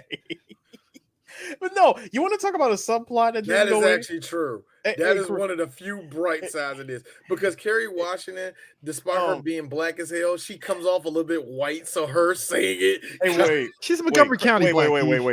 yes, she is. Chris. Fuck, I was trying to remember the other part I was going to tell you. It was God damn it. Fuck, never mind. Sorry. Click, click, boom, boom. Click, click, boom, boom. Put the button. Yo, man, dude. Oh my god. No, but I just like her. When you see, okay, so here's the funny thing. When they first, her and Julia, they meet up and she steals her bag and she's all like, hey, you need to watch your stuff because they can steal your bag and you be a charity and blah blah blah, right? So it's whatever. I'm the black part. friend now. There was that part, and then the other one, Chris. The characters I wish we could have seen more of. This line. Wow, thank you. Yes, this is exactly what I was referring to. I was waiting on you to say it. Yes, that's what I was riding to. So we are the 2K generation. Nobody takes us seriously. We don't even take ourselves seriously. This is message, y'all. Y'all. Pepsi generation, guys. Jump Pepsi 20 generation. years later. That nigga made a point. This nigga made the biggest point. No one takes millennials seriously. They don't take. He's right. Yeah. Oh, man, I wonder how much he got paid for this movie to make. Tony, you want to know what I'm more mad about? That it was a possible Gen Xer that wrote this. But still, he was right. I'm sick to my stomach because I was rocking those same glasses in high school. Hey, Chris. As long as you weren't rocking the Malcolm X Vegeta hairline he got going on right there, you're fine. And I think you're fine. Speaking of which, you know, Kerry Washington walked over there and separated them. Girl, get over here. Come on, eat with us. I bet them niggas watch anime and shit. No. What's the fake Dragon Ball Z? I bet he be watching Sailor Moon Z and shit. No. D. No, I'm gonna go full. And I'm gonna go full. Like, girl, come on. You know they probably watch them Chinese cartoons and shit. Yep, Chinese cartoons. Black folk love calling them Chinese cartoons. At some point, we've done many rants about that. I feel I could go on a whole rant about just. Our relationship with anime is very funny when you really think about it. Yo, real talk. It took for it to become super popular, and then suddenly y'all get revisionist history. For me, I like fuck around with me. I will at our panel at BlurCon. How many y'all niggas born after 2000? Yeah, y'all like anime. Yeah, lock the doors. You little ungrateful motherfucker. Me. All this shit is just comedy to me. It's just comedy to me just seeing it because it's just I remember mainstream was like, ew, anime, get the fuck out of here. No. See, look, D is not trying to because I have to hear from y'all. Don't say rape. That brings up trauma. You know what brings up trauma? You going. What? Nobody beat you up for anime? Nobody did, huh? Wow. Fuck my life, huh? Look. Did all three of us get beat up? I got my ass kicked so you can run, nigga. Don't do that. First way. Did me and Tsunami get beat up in high school for it? No. But we did low-key get kind of curved a bit. I got curved. Hold on, wait. Now, Chris, hang on. I'm being nice about it. Wait, Chris, hang on. Curve, hit or miss. I had to turn my roasting level up to 60%. You had to. I had to increase my roasting level to 60% on some Metal Gear camouflage. My smart assery level went up, but my roasting level was still at like level 1, so that was not happening whatsoever. But because me getting my ass kicked earlier for watching anime and everything else, that I will say this, and this is for D, and I feel like I'm one of the lone ones. When I got to the 11th grade, and D's muted. Making a point, and it's like the man said no. Mute that nigga. No, we cannot hear you. It's like mute that nigga. The nigger talk. No. The thing I was in a weird space. D, your mic said, "Not today, nigger." If I hit this thing too long, the back end of this junk falls right out for some stupid ass reason. But anyway, I was I was in this weird space where, yeah, I watched that nerdy shit, but I was the plug. It was like, hey, yo, Wayne, so what happened last night on Dragon Ball? Ah, man, you ain't missing nothing. Piccolo's just looking for stuff. That's it, man. You want to watch Yu Yu Hakusho? Let me tell you about that show, by the way, bro. I was that nigga. That's what I became, especially my 12th grade year. I was the anime dude. And yeah, I kind of made it easy for everybody else after me, but it's like one of those weird things where I got power drive for this shit, nigga. real. I don't like to bring up the things I got bullied for. Anime was never the bullying part. It was just because I was one of them niggas, I guess. I don't know. But that's just kind of funny to me. Whatever. I don't know how we got in that range. I just got shade thrown. But the point is, like, this whole, like, the dynamics. Everybody got that. The social dynamics. Don't say nothing about Toonami.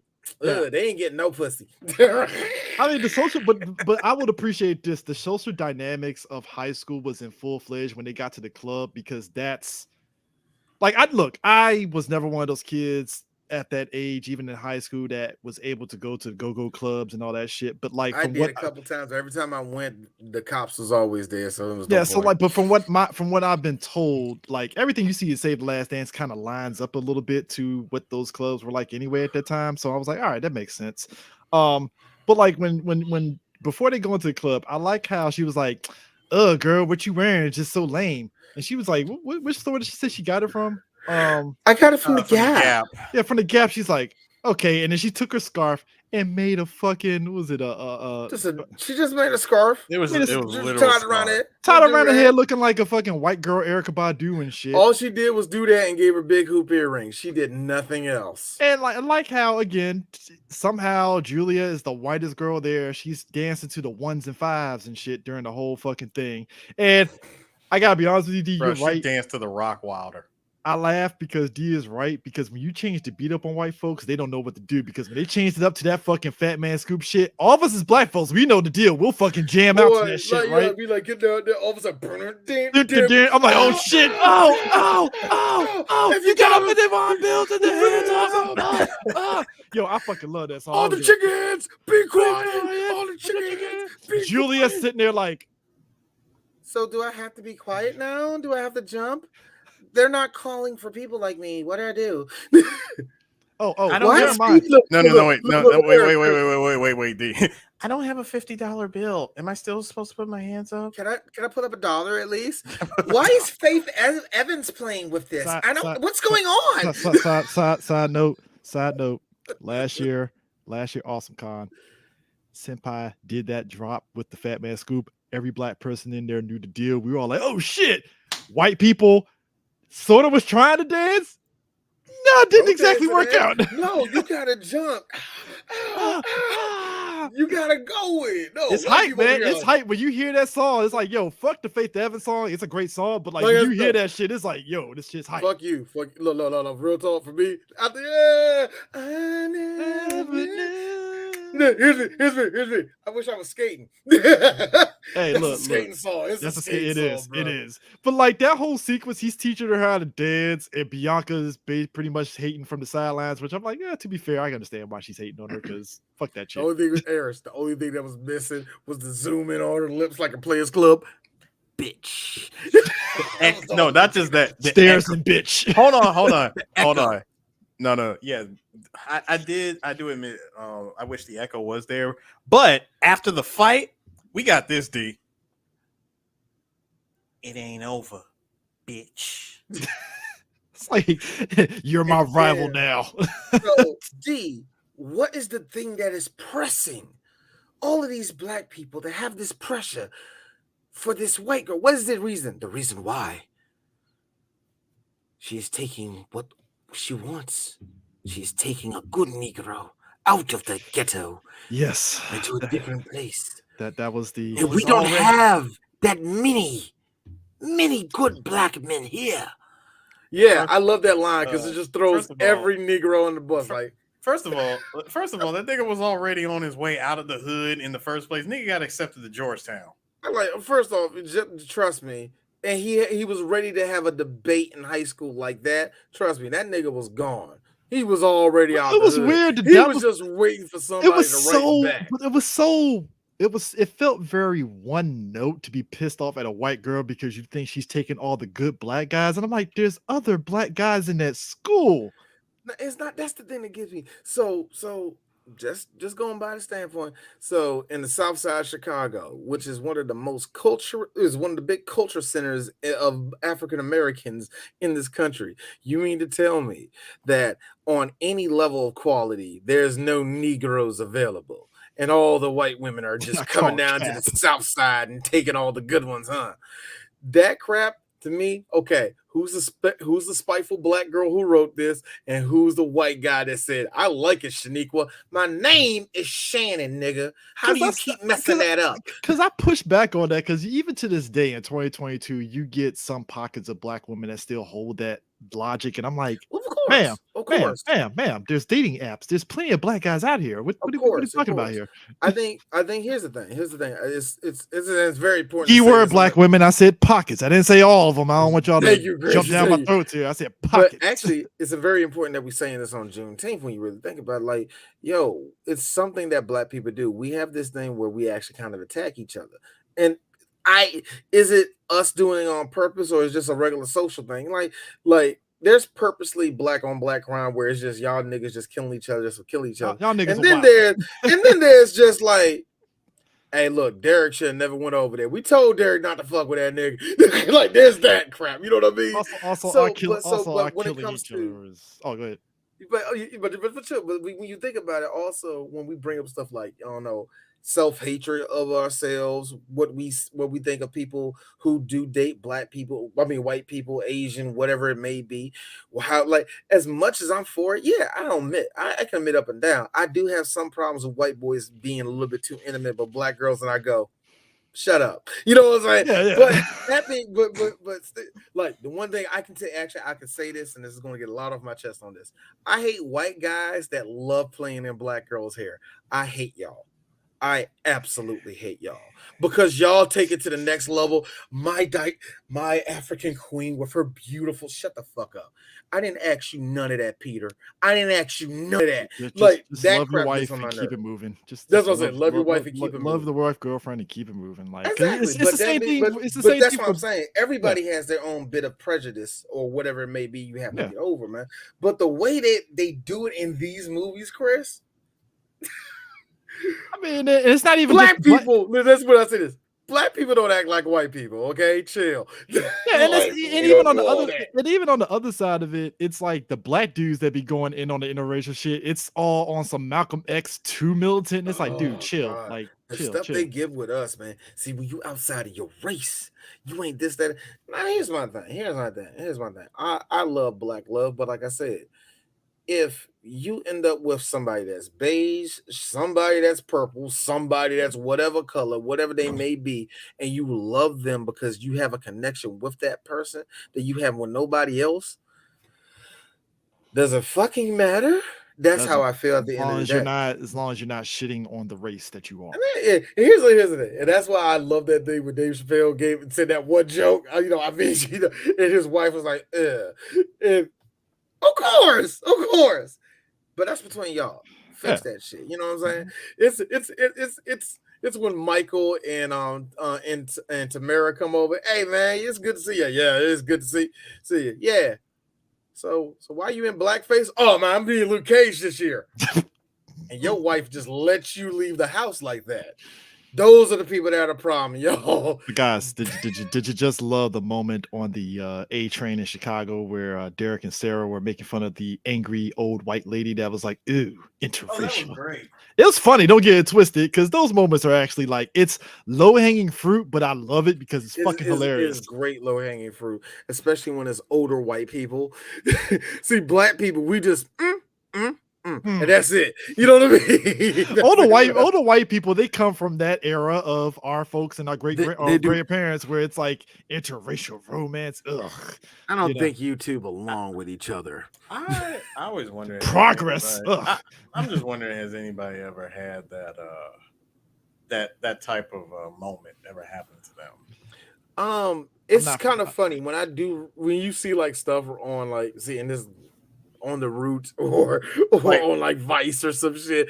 It's like, yeah. I mean, that looks like a plot of a movie. So like CJ, I believe half that story. Like CJ, has that ever happened to you?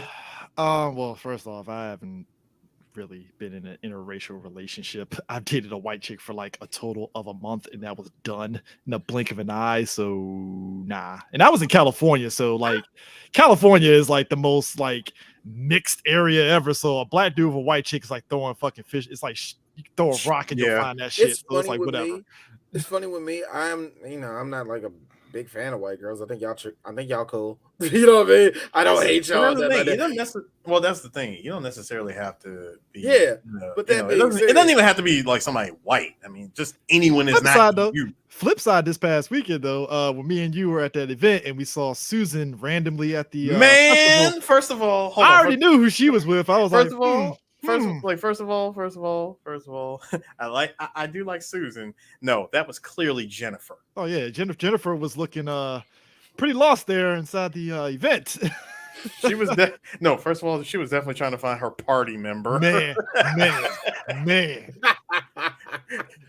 Like you know how characters are like in an RPG, they all walk together at the same time. Yeah. When one gets separated, that one sprite that's like turning left and right. It's the Final Fantasy. It's the Final Fantasy 8 shit where you're all running as a squad as all three. It's like, yeah, where's her Tavon? Where's her Tavon? Where's her Jerome? It's Tavon Tay. Now, for me though, going by his whole name.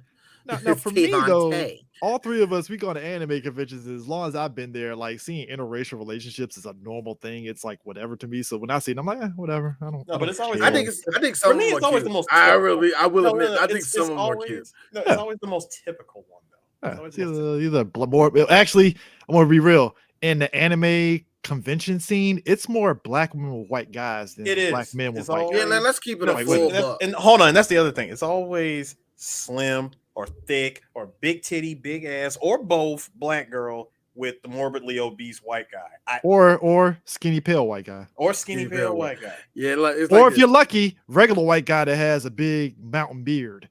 Yes, the mountain man beard. Mm-hmm. Yeah, the mountain man beard. You know? Yes. I'm gonna say this. In other words, that nigga has no personality. He's barely allowed to talk. He just tells you about his. That's IPA. not. No, look. Hold on.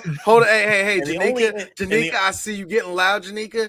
I didn't make those rules. And the only you told that man not to talk. Hold up, D. And his nigga pass is only activated when he's banging her. Yeah, you like that nigga. All right, that's 2 times. You need to chill. Look, they're either bragging about their IPAs or whatever anime they're watching, or axe throwing, whatever.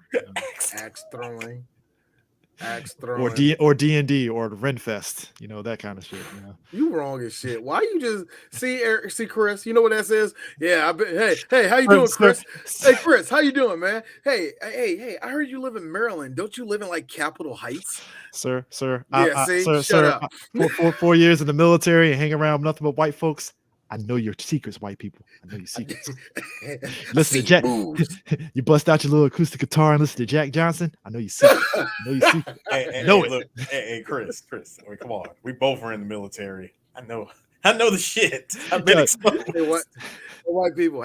As a person that worked out in Virginia and worked in Montgomery County extensively, I can say this right now.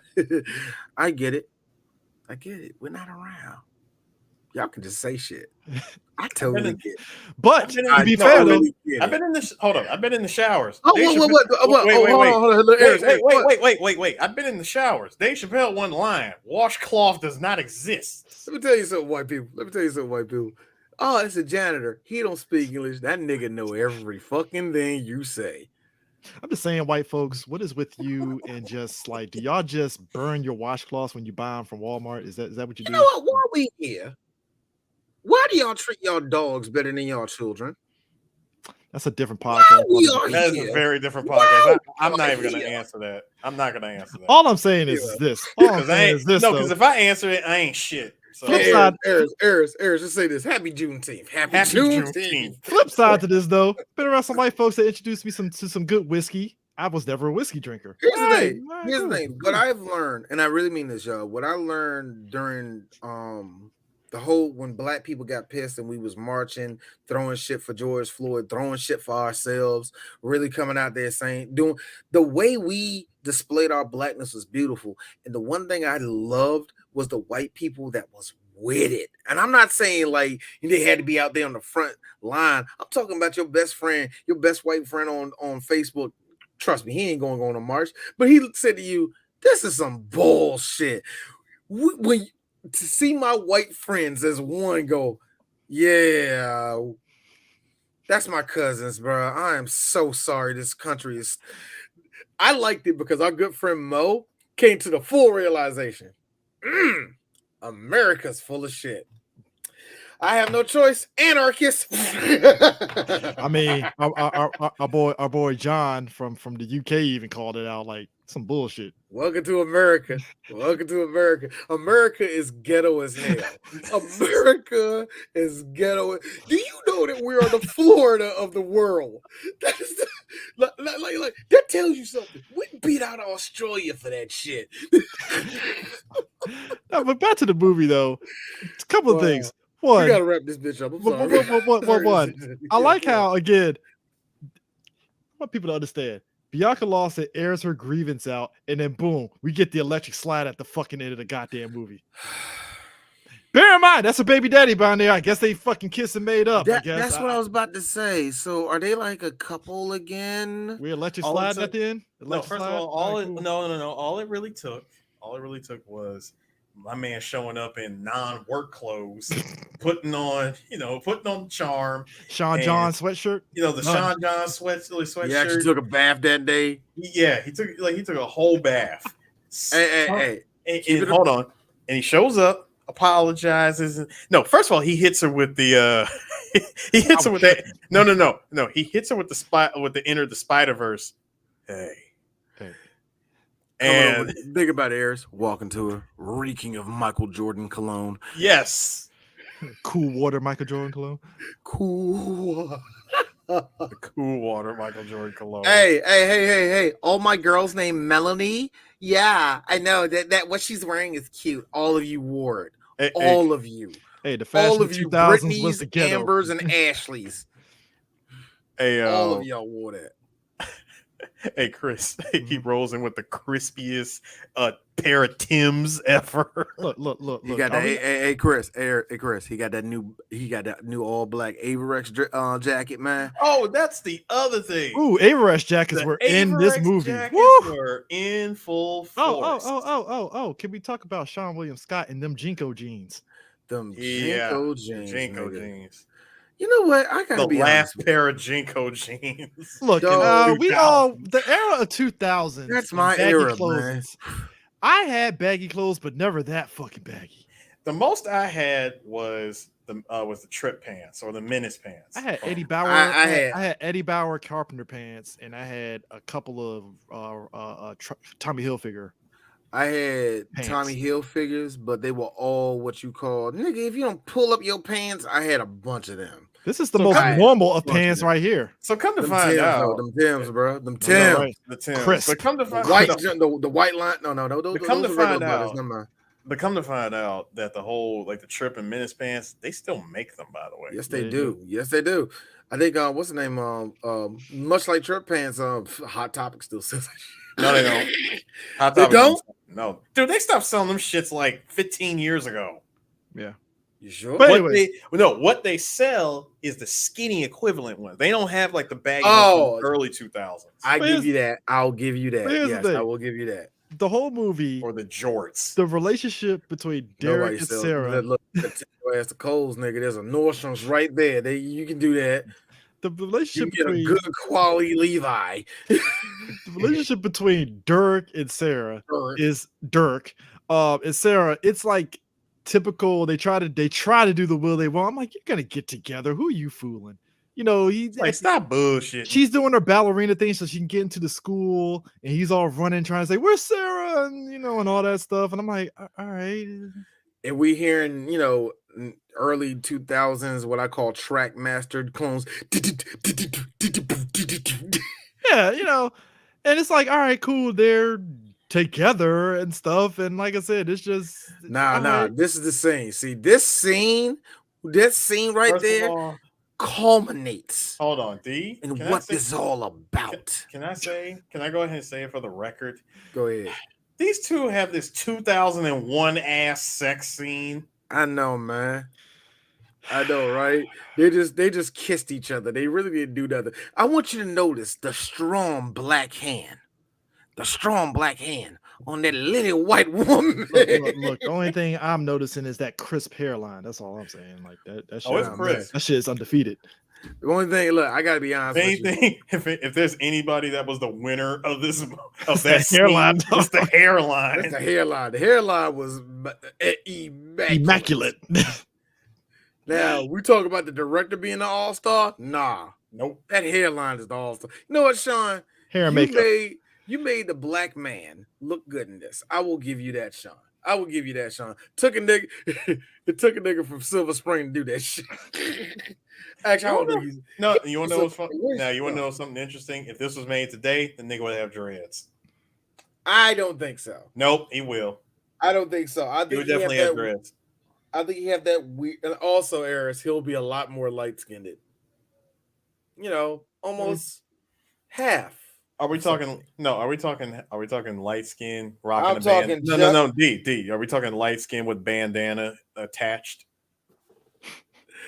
Oh man, no, I'm A lot of talking bandanas in this movie too. Shout outs to God. Shamar. Hold on. Shout outs to Shamar Moore. Oh my god. First off, so Eris, you need to see if you could find any Shamar Moore dancing. Because I swear to God, every time I see tweets about Shamar Moore dancing, that shit is fucking hilarious. Because I'm like, this motherfucker was unhinged. Unhinged. My nigga was unhinged, just dancing with random chicks on that fucking shit. That dance, it wasn't Soul Train. I forgot the name. I think it was the Party Machine or whatever. I forgot what he was on. Yes. No, wait, not the Party Machine.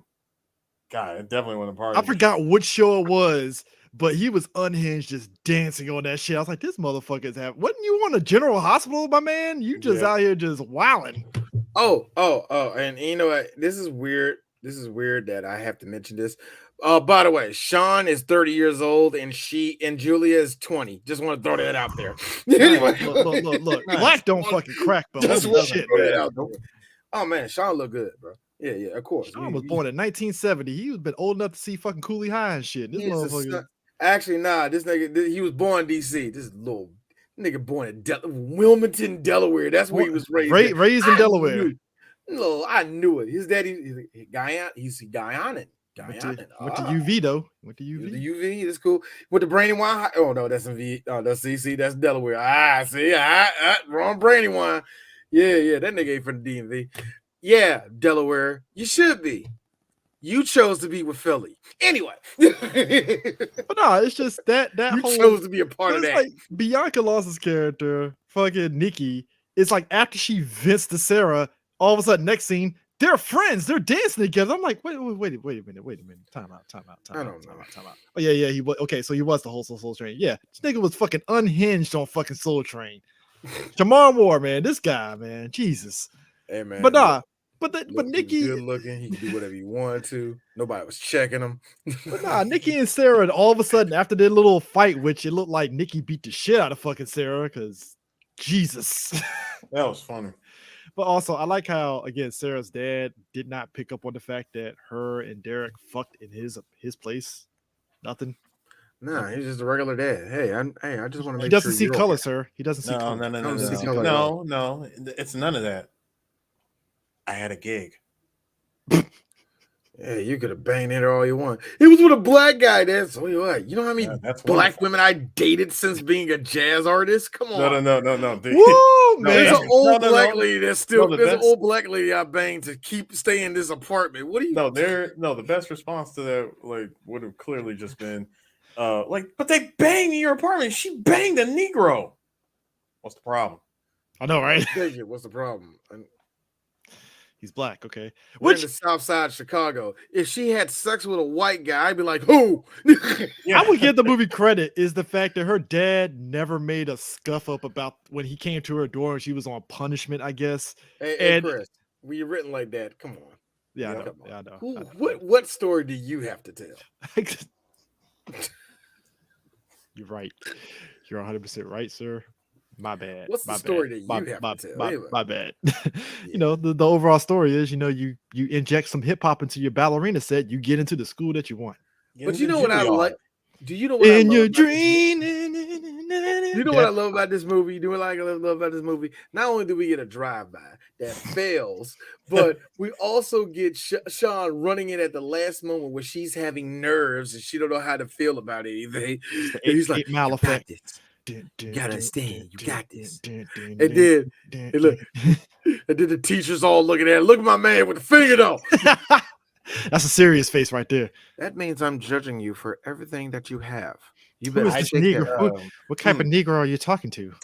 Real talk. I do that. And also, before you say anything, yes, I'm homosexual. Yes, I like them Asian. Anyway, check out the bob cut on the chick next to him though. yeah, I know, man. Looking like the only white woman that was in Living Color for years. I forgot her name. I hate forgetting her name. Oh, the one from Black Dynamite. Yeah, no. I said Living Color. Living Color. My bad. Yeah, sorry. you know the white girl woman that stays. Yeah, I know who you're talking about. I hate that I forget her name. Listen, D. Listen, D. Just say the Gloria cut from Devil May Cry. The Gloria cut from Devil All I'm May saying Cry. is this: when you have a face like this, when you're making a shooting, you're doomed to fail. First of all, you are doomed. First of all, you're doomed to fail for using a fucking 22. Also, he's doomed to fail because he shot 9 times with that motherfucker. And I call all types of bullshit. No reload. He didn't have the easy clip. Nothing. Man, he ain't got a bandana on. Yo. Look at this shit. This is at the end. The car looked like it spontaneously caught on fire, and I'm like, how? Yo, dog, how? They shot the joint twice. They shot that joint twice.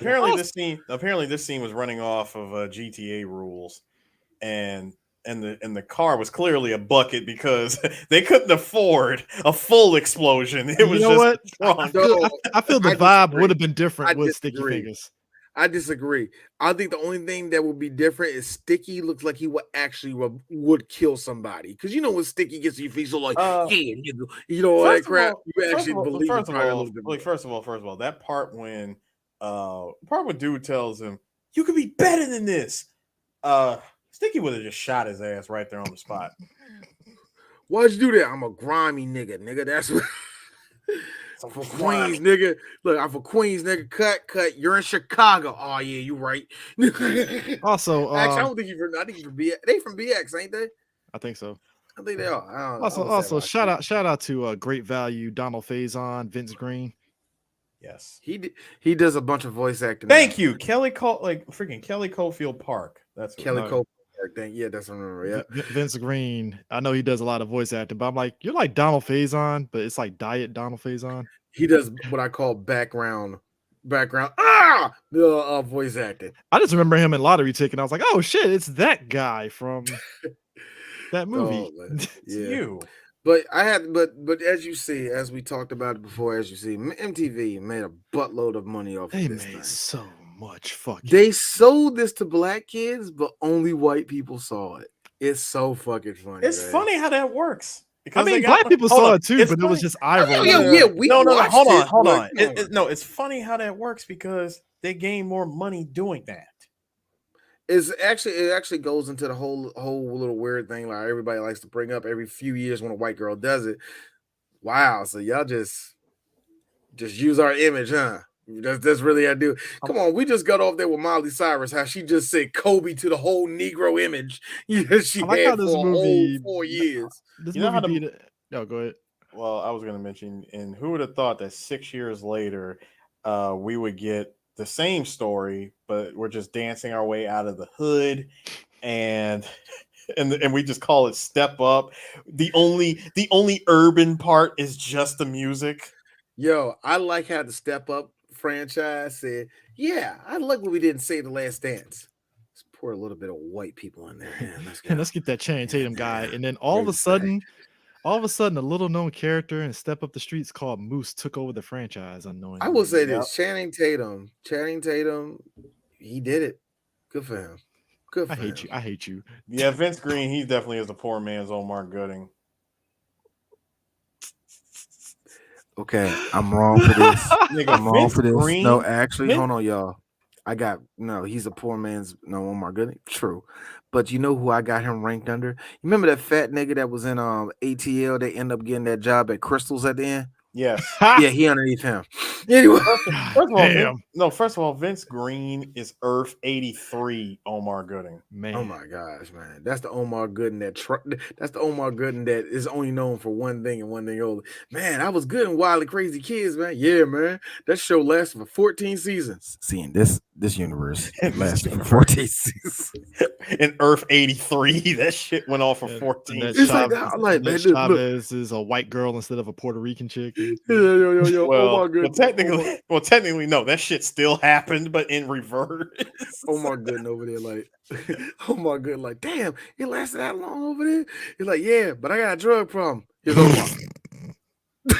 Omar. Nah. Earth 22. That would actually let's I switch said roles Earth here. 'Cause 83. Earth 83 in my sadistic Earth 83 universe, that would be one Cuba Gooding Jr. that would be in Wild and Crazy Kids, and Omar Gooding was the one that was in. Success. He's a success. You imagine Cuba Gooding Jr. also- on Wild and Crazy yeah, Kids. Guys, And that's also and then the best part, Chris, Donnie Jeffcoat is a stunt actor. Bruh. And look, I know y'all saying all this, but I have to make note about Earth 114.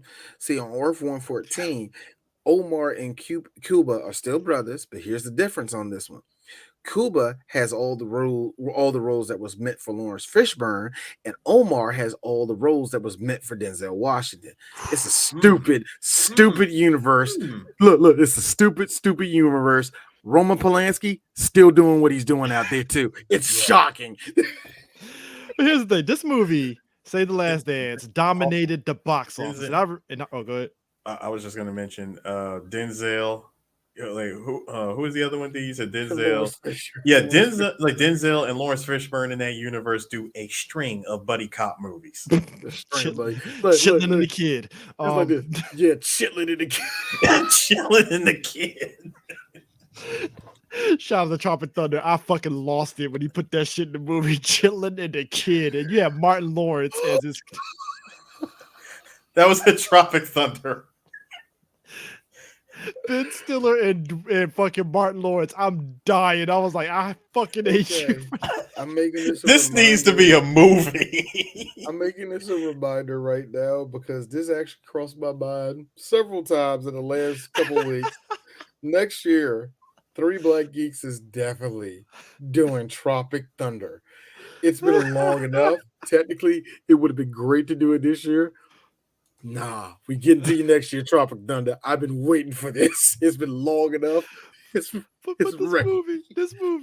to Save the Last Dance, dominated for 2 weeks, and I remember because the marketing blitz for Save the Last Dance was ridiculous. Not even just for MTV, but just across the board, or even on BET, even on it was insane because the first week it was number one. The second week, MLK holiday, it made even more money. Yep. Wait, what? Yes. Week one before MLK Holiday was number one. It beat out Traffic, What Women Want, 13 Days, Miss Congeniality, Crouching Tiger, Hidden Dragon, The Family Man, How the Grinch Stole Christmas, Meet the Parents, and Legend of Bag of Ants. Okay. Give me money. And the sequel, give me more money. All right, look, y'all. I was purely cognizant at the time of this happening. It really did have the box office in its chokehold. Second weekend. Remember now. Guys, second weekend. Number one again. It beat out Castaway, Traffic, Double Take, What Women Want, Finding Forrester, Crouching Tiger, and Emperor's New Groove. I remember it. No, it wasn't a chokehold. It was the perfect guile suplex. Man. I actually know 3 weeks in a row. My bad. It had 3 weeks at number one. Okay, Chris. So what you're saying is, hold on, Chris. Perfect guile suplex with a guile air throw. Guess what movie beat it out finally after 3 weeks? 3 weeks, 2001. Fast and Furious. Romeo Must Die. The Wedding Planner. The Wedding Planner. Mm-hmm. Yeah, Wedding Planner beat it out. The Matthew McConaughey and J-Lo finally took it out. And that's a movie that white people were just dick riding. J-Lo can act, can't she? Can't she really? I mean, is it just me, or did it seem like they were trying to pimp J-Lo out as this amazing actress when the singing, because the singing portion wasn't really working. Everybody knows she can dance. Yes, she can dance her ass off. Sir, that is very disrespectful. That was Ashanti's singing ability. Don't do that. Don't do that. Dog. Clearly, Carrie I'm- Hilson wrote those when she was 14, and they just gave it to her later on in life. I want people to understand. You think we're fucking joking? Oh, there's history behind Ashanti and J-Lo. There's a no, connection. there really is. No, There really actually, is. and I give you one bigger, Eris, because you was mentioning about having to pimping out J-Lo. Shout outs to her fucking evil as hell, but thorough PR team. Those people are fucking Satan. Seriously. J-Lo shouldn't be a thing, but she is. Like I said, this is exactly what I said. Hey, Chris, and you probably and real quick, you're probably saying, okay, that's probably just her. Like, ain't like they got anybody else that's underwhelming that has a big celebrity thing. The dude she was fucking for a while. They had the same publicist. Yeah. Also, yeah, I like you, Ben. Let's just be honest with you. You a step above mediocre, nigga. Keep the directing. Wait, also, I mean, no, really, don't think about it, D. Like I said, she came out with her, with her hit single, did her thing, and then she had the what was it, the millennium? I like to call it the new millennium single, Waiting for the Night, because it was all about the new First off, Shakira came in there kicking the door, waving the 4-4, and said, "Fuck you, bitch! I'm taking over." And she did. She did. But I'm talking. No, Chris. I'm referring to '99 when she first came out. Nobody gives a fuck about Waiting for the Night. I hope you know that, right? Nobody gives. I don't care about it. Look, Eris masturbated to that video. You're gonna listen. I see why he's all like, "Oh, Waiting for Tonight." I'm like, that song did nothing for me. That song was right. No, at the time, I'm talking about at the time when it came out. I mean, it hit good for shout out 99. Shout out to that. Eris, shout out to that Spanish girl that actually sung that song, not J-Lo. Yes, but but anyway, I'm talking about the time. I'm talking about Happy Juneteenth. I'm talking about that time when that shit came out, right? Mm-hmm. When that shit came out, you gotta remember, if you had any song that was in relation to the new millennium, it was a hit. No matter how long that shit was on the charts, it was a hit. Waiting for the Night was a hit. The night, I mean, shit on it if you will. It was a hit. Oh, I ain't denying the hit. It's just I ain't say deny it. I said shit on it. You can shit on it, look, rightfully so. Look, I will say because me personally, I did not like that song until Paul Oakenfold took a bat to it. First off, we're in 2001, so that's perfect to talk about how Paul Oakenfold had the fucking United States in a chokehold with all his songs. Yes, he did. Dog. I do just like how we did mention that, and I have to just say real quick. Shakira really did come in with a flying tiger knee. Look, J-Lo was like, "You're not even Spanish," and Shakira was like, "I'm better. I'm Portuguese." No, sir. I shake my hips, sir. It's the Suicide Squad. This is a bloody joke. He does the same thing I do, but better. Actually. Look, Eris, look, Chris. Hold on, D. Far. No, wait, D. Shakira walking by the table of J-Lo's career. Stabbing. Boy, Shakira came out and was like, okay. See, here's the funny thing. I know you can make fun.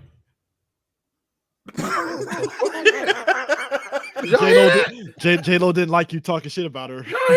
You made somebody in your house fall, D. Nah, that was an inmate. Nah, man. See, this is what happens when you live in a black neighborhood and black people like, there's land out here. Okay. Just throw something in there and blow it up. Why? No, but I do gotta ask. And it's funny because that both of y'all brought up a really good point. You want to know why? J-Lo came out and said herself that she hated the fact that her and Shakira did that Super Bowl show together. Shakira outshined her ass. That's why. And look, you know what? Here's the best part about that. Hey, Mariah, why you didn't do that? I don't talk to people like her. What? I don't talk to her. Look. As much. I'm sorry. Who as was much, that on stage? I don't As know that much girl. as trash, real talk, as trash as Mariah Carey is, she had every right. I don't know. Boy, if I was, I'll take it a step further I just to don't end know this her. because this is the same group, Pussycat Dolls, right? Mhm. Somebody brought up Nicole Scherzinger can't sing for shit because there was another chick in that band that actually sung Nigga. way better than her, and Nicole did not Yes. like that shit at all Nicole hated hated this. that shit because the studio, I heard about the that. people in the record company were trying to push Nicole as the front person. Clearly, right? This other chick could sing circles around Nicole, and Nicole was like, "I don't like that shit." This This is is and trust me, y'all. It wasn't a situation where it's like Kelly can sing better Beyonce. Pfft, duh. But no, this is like, hey Nicole, you better be glad you look good because she better be took glad the job already. You better be glad Will I Am called you to replace Fergie. So you know, This You better moment, be glad yo, that nigga even- Williams said. But out of all the groups that break up like over shit like this, no one will ever top this moment. So, guys, this is our final tour. Whoa! Jermaine. No, Marlon. Tito, what the fuck? no. Shake your body. Nah, the best one for me. Yeah, I don't even know why we came here, man. I ain't trying to be a part of the group. What you talking about, Woody? I don't want to do Drew Hill. Cisco getting mad, throwing it. You could That's have the said best something a week ago. That's the best one. See, Cisco, okay. Cisco, all 5'2" of him standing on a chair going, you could have told us a week ago. And all of that Baltimore is one of the most Maryland things you will ever see in your life.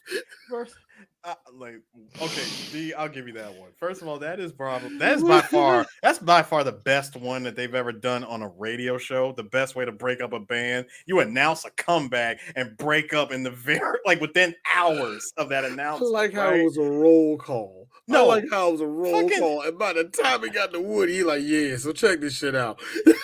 No, see, Michaels though was way more petty. That nigga did that shit at the end of the fucking show.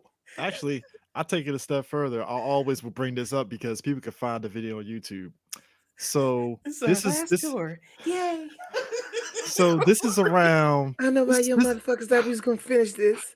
Because some people like Jermaine just want to sing my part too, huh? So this is, Go is ahead. See, Daddy told me about this. See, Daddy said the second you start any of this shit, watch him, Mike. You ain't got my back no more to make sure that nigga don't sing over you, Mike. Shut the fuck up, Tito. I don't even want to talk to you right now. Look, Mike using his real voice. I don't even want to talk to you right now, bro. Mike using his real voice. The one person he was going to beat, the one nigga's ass he was going to beat on stage was Randy at the 2001 show. Man, look. I bring this up every time, a handful of times on the podcast because this is something that you have to see. Leaders of the new school. Latter half of that group being together, Busta Rhymes was clearly starting to blow up. It happens when you're in a group. There's always that one person in the group that blows up. They're on Yo MTV Raps. Was it Fat Five Freddy was interviewing, right? Yeah. Here you got Charlie Brown sitting up there looking fucking heated. They take a break. They're arguing in the background. Charlie Brown's pissed off because Busta Rhymes is being his usual show stealing stuff. Because at this point, he's doing all that stuff, right? They're arguing in the back, and all of a sudden, Charlie's like, "Yo, fuck this shit. This group is over." And Busta's like, "What?" It's fucking hilarious because I was like, "Yo, damn!" Imagine if you will. Just imagine if you will, in the middle of the tour, because it almost did happen. In the middle of the tour, Lil Scrappy looks at Lil Jon. I don't need you no more, bro. I'm done with this shit. This is over. Bruh, I'm sorry, Nigga, person go with back. no talent. You're saying what? Nigga, go back to Bankhead. No, but again, I think all of us what we're saying is this everything from the 2000s just echoes, just Save the Last Dance, the music, the vibe of society at that point in terms of just everything was just insane. And just we will never get anything like that. The marketing blitz of some shit like this, we will never get that shit ever again. It felt like such a crazy time to be a part of that ridiculous nonsense. Uh-oh, kind of muted D. The best breakup ever. Yep. Yeah. Yep. But we will never get that like on stage though, bro. Anyway, but today we will never get like everything that era encapsulates. Because even when you got to the Step Up movies, at least the first one, there was a marketing blitz with that one. It was just crazy, and you can't get that nowadays. I'm not saying I miss it or anything, but it's just kind of a stark difference in terms of how let's things put it this pushed. way. Let's put it this way. It's the energy and the stuff that went into it. It was especially we noticed that at the end of the 90s into the 2000s that a lot of companies were just trying to make money off of teenagers. And it was funny.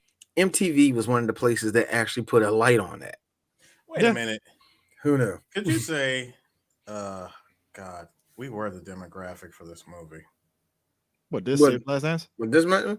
Yeah. We was still in high school. We were in high school. Yeah. So, The demo, there wasn't a real true change up to the demo until about 2006, 2007, around about that Switched time. up at that point because I mean, 'Cause that time went by so quick. because even when Because you get that's when like I said, we started watching BET. Everybody was starting to watch BET a whole lot more at that time. because even nowadays when you get teenager stuff like right now we're about to get a remake of House Party and I'm trying my best not to sit there and say back in the day. I'm trying not to, but because I understand that the kids nowadays are different. It's a different demographic. And they don't know nothing about it. So They don't know our nothing about house this party, one, so, you know. because our house party is as much as we did the podcast about it, we made jokes about how full force with a bunch of 40-year-old motherfuckers that were high schoolers and stuff. We joke about that.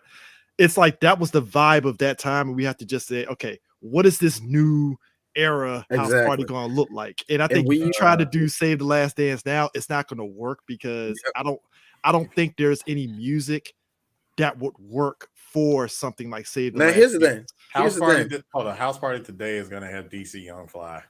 Here's the thing. You can probably do Save the Last Dance. It's just that the one thing that you can't do in Save the Last Dance is the same plot. A white girl going into the black neighborhood. You can't do that because Nick Cannon tried to do a movie that came out recently about a white girl playing basketball. She plays or some shit like that, and it was trying to do that Save the Last Dance white girl in a black urban area, and it's like that doesn't hit in this era. It doesn't work because it's like because you done normalize interracial relationships on television and movies so much. Yeah, thanks to movies like this paving the way. Yeah, and here's the thing. Yeah, you're right. It did. Yeah, it really did. I'm laughing, but you're like, yeah. I'm like, it really did. Hey, man, I'm not wrong. Hey, look, Eris, and this would be a great way of ending this. Hey, Eris, that's why Diane and Deshaun are together. Happy Juneteenth. Happy Juneteenth. Next week, a real black movie, Black Dynamite. Dynamite. See y'all next week. Next time, folks.